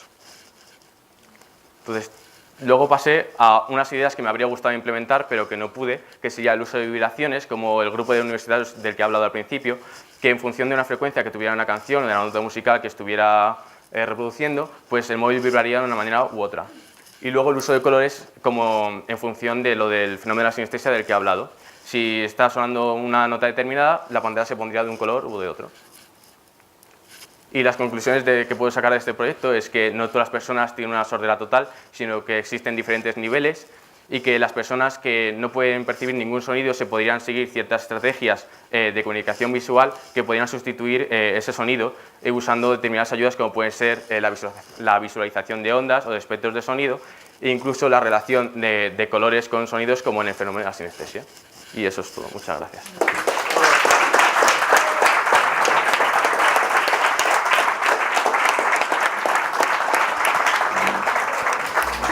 Si luego tenéis alguna pregunta, también me la podéis decir al final, que estaré encantado de responderlas.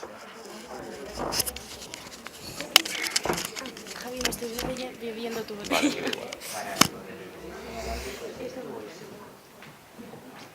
Dios, No sé por qué no se ha visto el vídeo.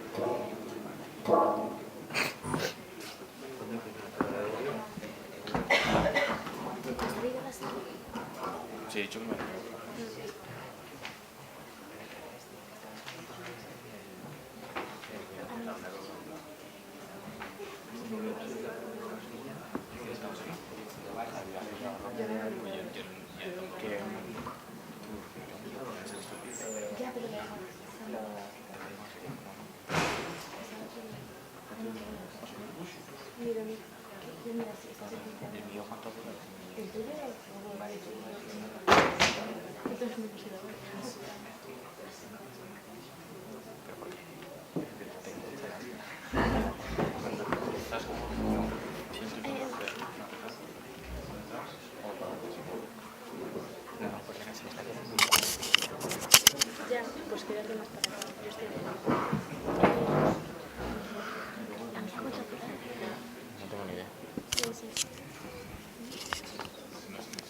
Aquí está ¿se me oye?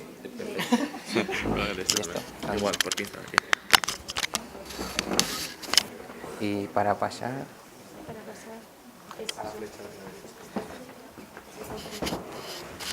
Flechita de la derecha. Vale. Flecha a la derecha para pasar y aquí el puntero. Vale. Y...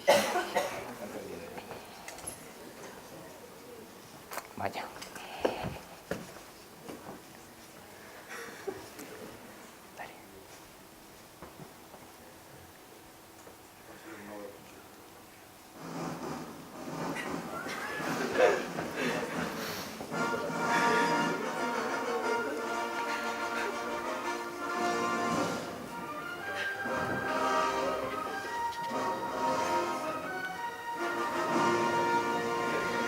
Bueno, lo primero que decir, yo no vengo a poner ningún vídeo promocionando nada, sino vengo a explicaros una realidad, y es un estudio ecológico de la cuenca alta del Manzanares.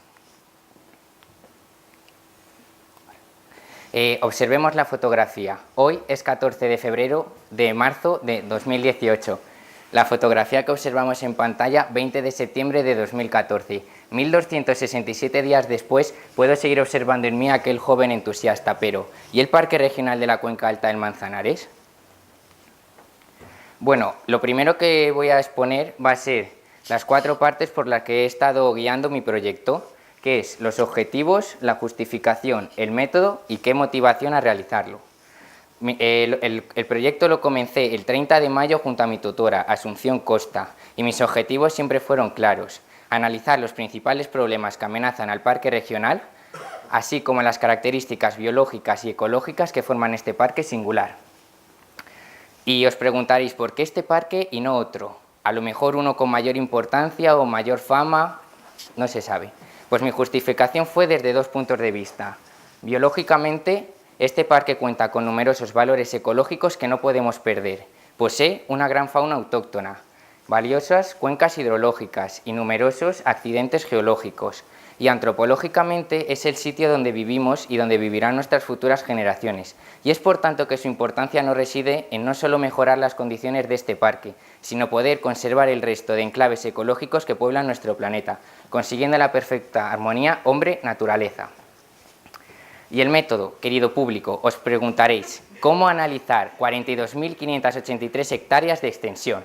Pues yo seguí un proceso que consta de 4 partes. La primera es informarme acerca de qué voy a estudiar.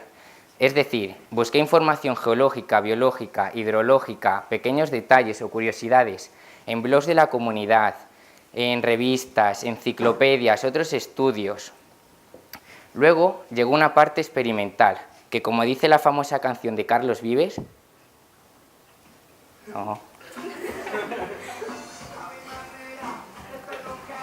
en una bici que me lleva a todos lados.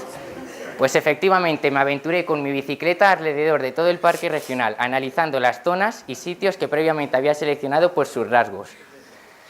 Analicé los siguientes parámetros: el pH, la saturación de oxígeno, el oxígeno disuelto, la temperatura tanto del aire como del agua y otros factores que ya iremos viendo más adelante.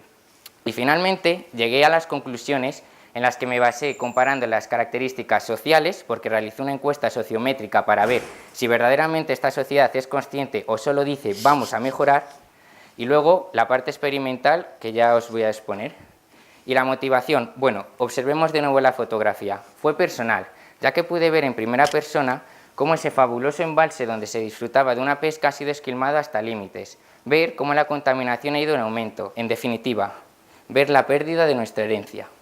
Bueno, voy a comenzar esta ponencia explicando qué extensión tiene el parque. Como he mencionado antes, el parque tiene una extensión total de 42.583 hectáreas y está limitado al norte por la cuerda larga, al sur por el Monte del Pardo, al este por la A1 y al oeste por la autovía M40 y la A6.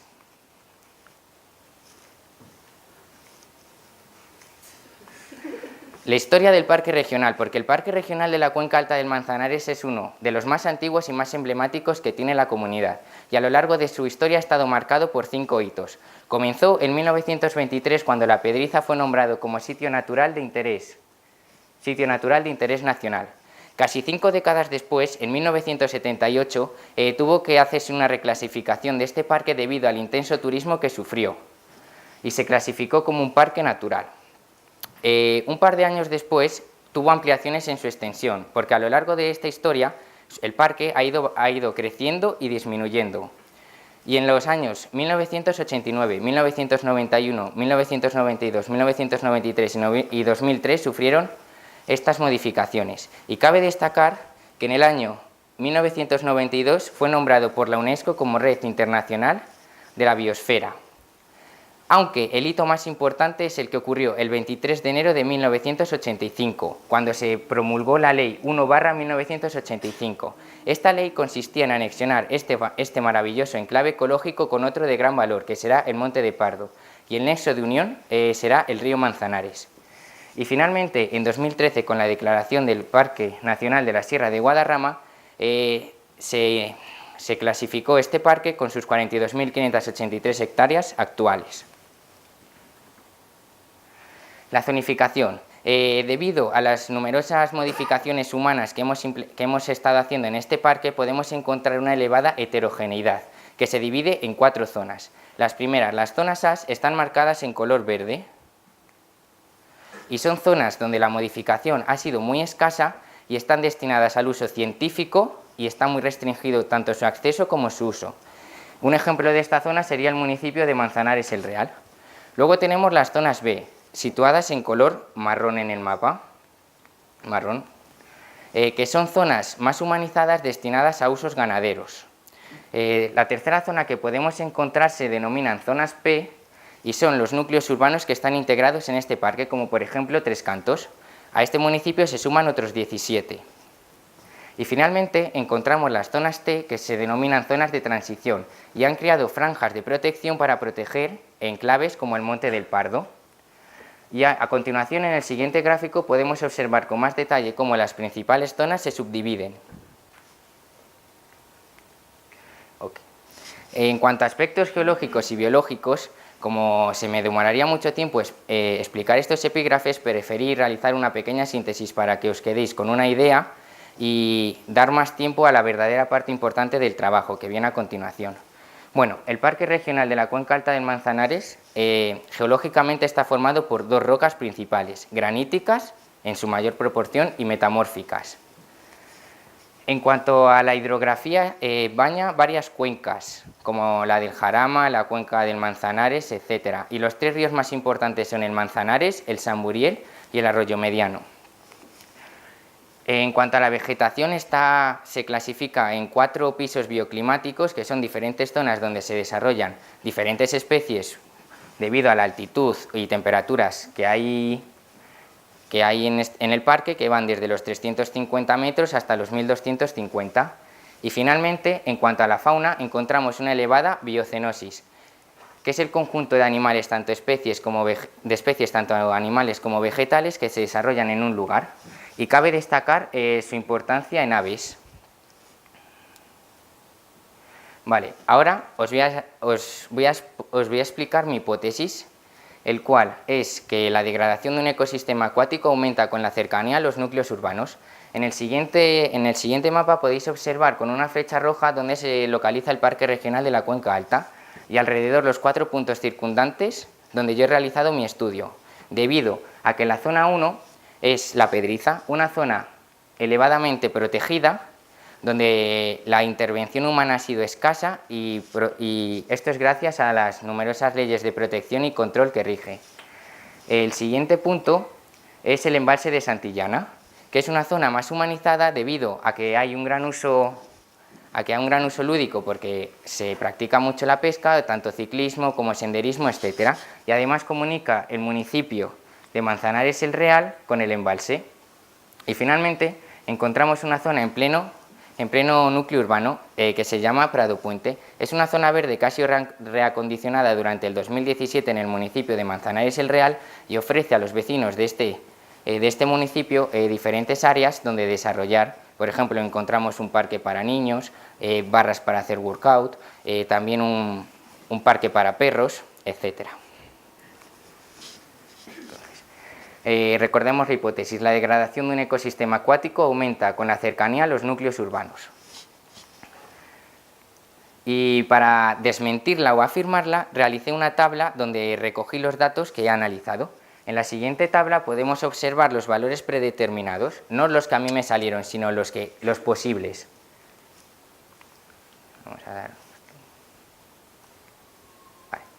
Entonces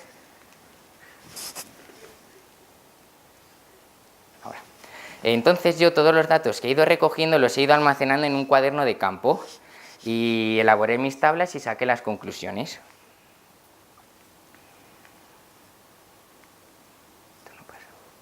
Vale. Ahora veamos la interpretación de todos estos. Ahora veamos, la interpretación de todos estos resultados desde el punto de vista de la encuesta como de los parámetros que he analizado. Entonces, ahora sí, encontramos esta tabla realizada donde yo encontré los parámetros. Por ello, vamos a analizarlo. En cuanto a la turbidez, que es la cantidad de partículas suspensas en el agua, podemos observar 0 JTS, que son Jackson, Turbidity y Unity. Y este valor quiere decir que el agua es clara. Luego, la temperatura, encontramos desde en torno a los 4 grados 5, y es normal porque esto se realizó durante los meses de enero, durante los meses de enero. Aunque se suele realizar en los meses de enero y marzo, lo que pasa es que a mí en marzo no me dio tiempo.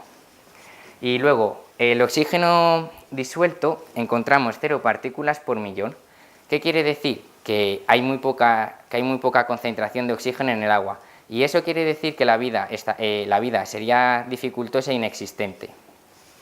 Al igual que la saturación de oxígeno, que es un valor que se obtiene por la conjugación del oxígeno disuelto y la temperatura. Y el pH, que como sabemos que es el pH va en una escala de 0 a 14 siendo pH neutro, y es bueno para nosotros porque un pH demasiado ácido o básico puede desfavorecer tanto al medio como a los usos que nosotros demos de ese agua, por lo cual observamos que la turbidez, correcta. La temperatura, también unos valores que están dentro de ese intervalo. El pH,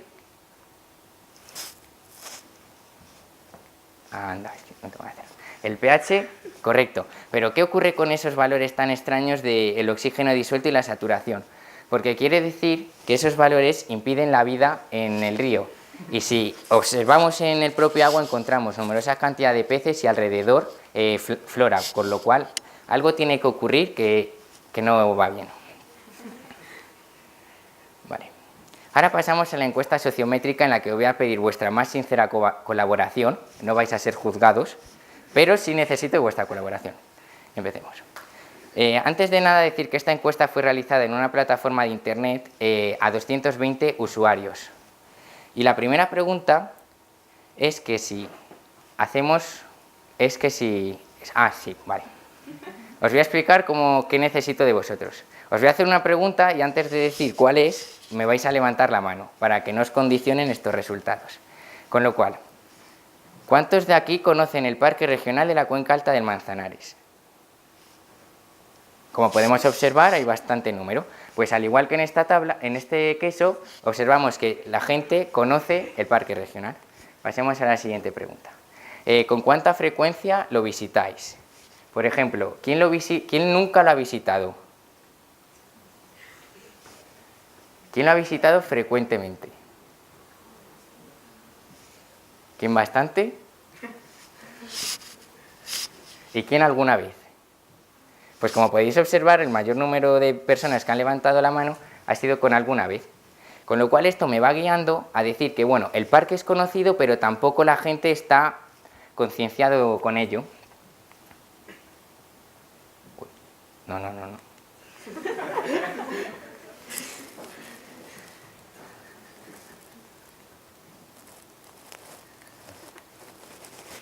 Vale. Bravo. Vale, se ha rayado. Vale, sigamos. Había un pequeño problema. Ahora. Vale, la siguiente pregunta es: ¿creen que hacemos un buen uso de los parques? Los que crean que no, que levanten la mano. Sí, vosotros también podéis levantarla. Pues también quieren colaborar. Como podéis observar, el parque en general y el resto de parques no hacemos buen uso de ello, con lo cual nos da la sensación de que la naturaleza nos importa entre nada y nada.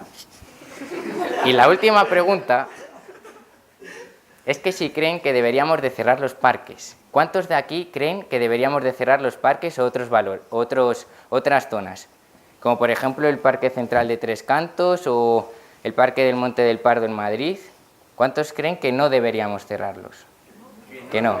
O sea, seguir usándolos y causándolos ese daño.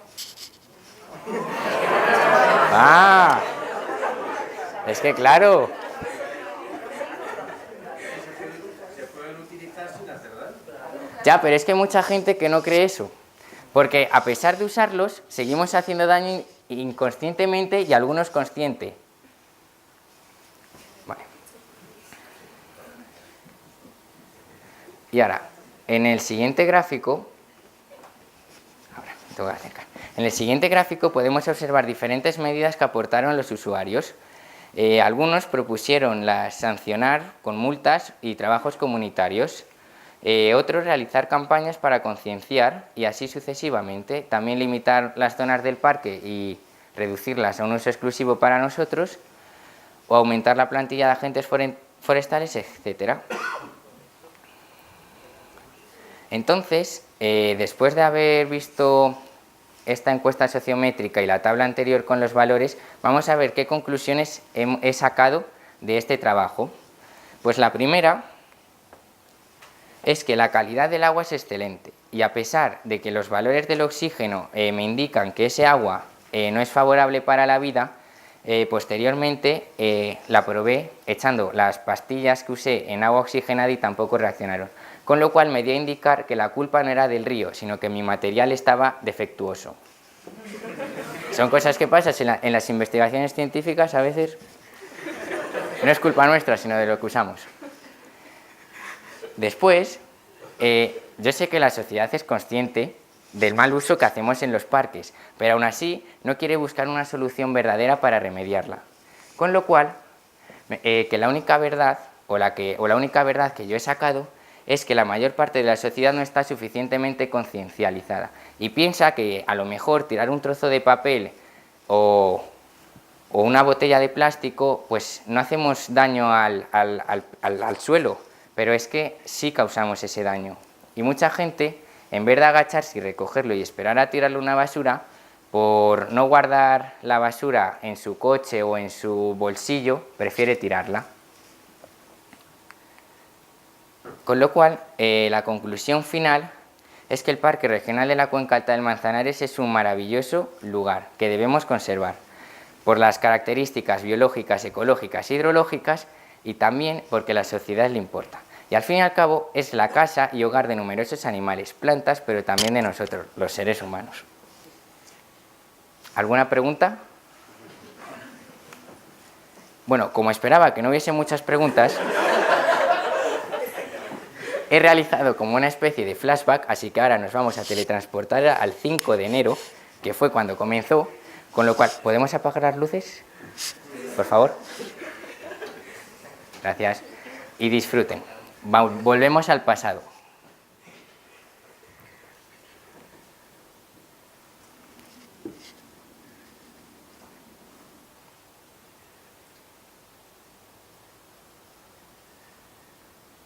No tiene música, pero es para que os llegue. Y se centre directamente en el vídeo.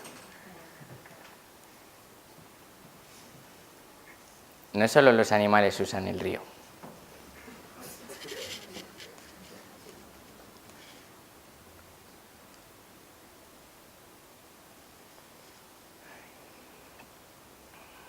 Ese fue el primer día, bueno, este no, los anteriores vídeos fueron el primer día que junto a mi padre me recorrí todo el parque hasta la Condesa de la Ventisquera, que está a 42,5 kilómetros en bicicleta. Así que os podéis imaginar cómo fueron mis reyes. 2 pares de piernas nuevas, por favor. Y estas imágenes son tomadas en el embalse de Santillana, y aunque la ropa que usé no es propia para hacer una expedición, hay que hacerlas. Y esto fue en mi casa cuando toda el agua que he ido recogiendo la he ido analizando.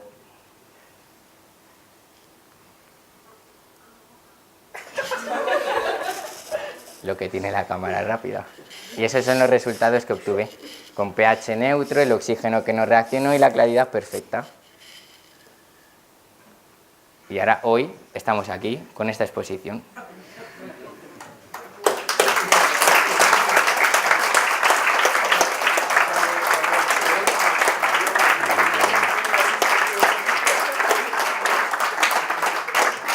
Así que darle las gracias por su atención, espero que les haya gustado tanto mi exposición como el resto de mis compañeros, que ha sido maravillosa, y que pasen una buena noche.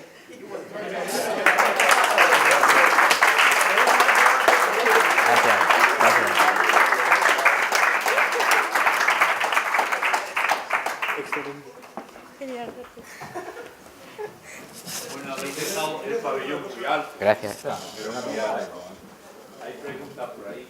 ¿Sí? Bueno, principalmente lo que quería era felicitar a todos porque me ha parecido impactante la exposición. Desgraciadamente yo no he podido llegar antes de la última parte de criptografía, con lo cual me he perdido el conocer el método que había usado propio, digamos, ¿no?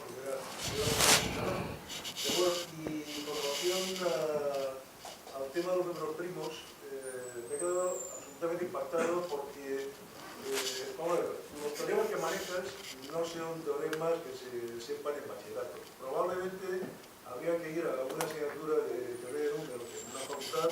Me ha jodido esto, Y bueno, me ha rayado. ya no Me ha sido culpa mía. por saber cómo lo has conocido, qué tipo de investigación por internet has hecho, o si te ha ayudado algún profesor, como ha sido, pues sorprendente. Y aparte de eso, en matemáticas, evidentemente, no todo consiste en saberse teoremas de memoria, sino el saber después qué hacer con ellos. Con lo cual, bueno, pues uno puede conocer unos ciertos teoremas y tal, si no sabe realmente, si no tiene unas ideas tan sumamente brillantes como las tuyas, no hay manera de poder hacer eso, ¿no? Con lo cual, yo estoy absolutamente sorprendido, ¿no? Entonces, bueno, no puedo decir otra cosa, pero vamos, estoy sorprendido por todo, por los trabajos que he podido oír. Ah, bueno, por cierto, hablando del tema de la sinestesia, en una ocasión leí que había un 1% de sinestésicos entre la población. Yo no conozco a ninguno. ¿Conocen a alguno? Personalmente no conozco a ninguno. Todos los que conozco son... Hola. No conozco a ninguna persona. Todos los que conozco son que los he conocido a partir de noticias o por internet. Si es verdad lo del 1%, yo no entiendo dónde están. Yo no lo veo, pues yo no lo conozco. ¿Dónde está?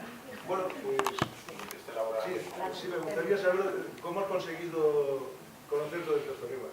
Pues aparece en Wikipedia todo.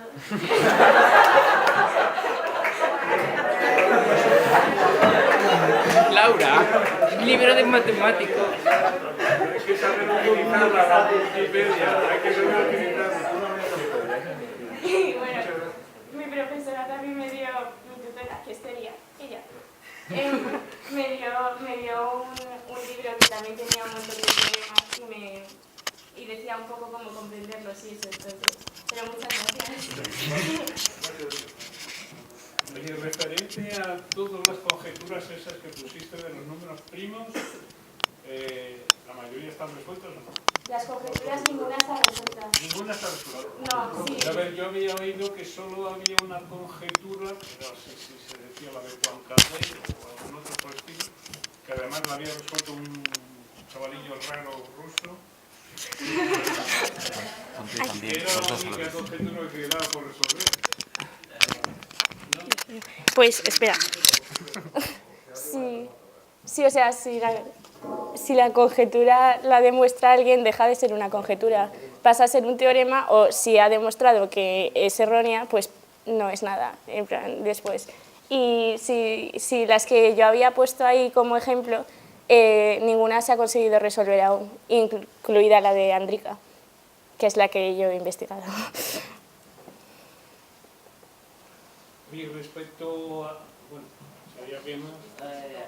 A ver, yo quería también con la presentación, dos cosas. La primera es con la presentación de los números primos, que al final hablaste de los teoremas y de cómo se cumplían siempre hasta en otros universos. Oiga, que eso es mentira. ¿Por qué? ¿Por qué? A ver, esto lo voy a poner con un ejemplo muy básico, que es el teorema de Pitágoras. Que el teorema de Pitágoras se cumple por ciertas características en nuestro universo, que es que bajo ciertas normas se denomina plano. Lo he leído ya en Wikipedia, así que tampoco, y no entendí el párrafo que le explicaba, pero me quedé con eso.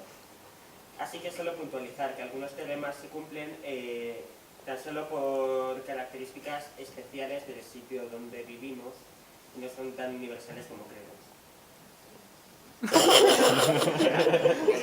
Y la otra cosa, es el pinganillo, la cosa esa que os estáis poniendo. ¿Esto? Para la grabación. Es un pinganillo de la Universidad Popular. Para que se grabe la... Sí. Porque después... Y bueno, lo de Pitágoras es porque depende de la geometría, pero en otro universo, si tú te pones a hacer cosas en 2 dimensiones, también tiene que cumplirse el teorema de Pitágoras. Tengo que investigar. Yo preguntar a Álvaro por qué has elegido este tema.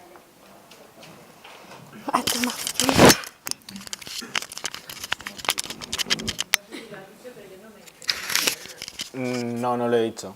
Pues no se me ocurrió ningún tema y un día me puse a buscar en mi casa con mi padre libros. Y bueno, después de pasar por estar a punto de hacer un proyecto de filosofía, luego de relacionar los Simpson con las matemáticas, pues acabé encontrando un libro que se llama El Código Secreto de Simon Singh, que hace un repaso de la criptografía desde sus orígenes hasta pues métodos criptográficos actuales, y pues me quedé con ese porque me pareció el que más juego me podía dar, principalmente por la opción de poder yo desarrollar luego un método propio. ¿Te ha gustado cómo para seguir investigando? Sí. Y yo quería decirte, la cuenta alta de Manzanares y tal, que ya a finales del siglo XIX, con Ginés del Olvido, ya se empezó a concienciar a aquellos hombres y mujeres que iban de excursión sobre el medio ambiente, ya en aquella época, a finales del siglo XIX, con Ginés de los Ríos. ¿Puede repetir la pregunta? ¡Ah! Sí, pero es que... Ya, pero es que también a esos hombres no se le han conciencializado de todas las especies animales que han desaparecido por la caza exhaustiva, por edificar en lugares que no deberíamos, incluso por talar árboles quitándoles su casa o su fuente de alimento, etcétera. Con lo cual, es verdad que ha habido una conciencialización, por eso surgió varias leyes, como la de 1/ de 1985, para tratar de mejorar la situación que por aquella época no era consciente la sociedad. Pero yo lo que no entiendo es que si son parques nacionales o regionales, precisamente la definición en su momento era para preservar, conservar y que no. Entonces, ¿cómo se puede ir degradando tanto? Una cosa que supuestamente se hizo precisamente para lo contrario. No, que es una duda que tengo, que digo yo, pero si esto es un parque que tiene una normativa especial por parte del Estado, ¿cómo es posible que ahora ya se está cortando la regulación tan brutal que puede tener? Existe una clasificación de parques según sus características o importancias. Sí, pero en principio la definición de parque, perdona, ¿sí? Era eso, un recinto o un conjunto de tierras aislado para preservarlo para el futuro.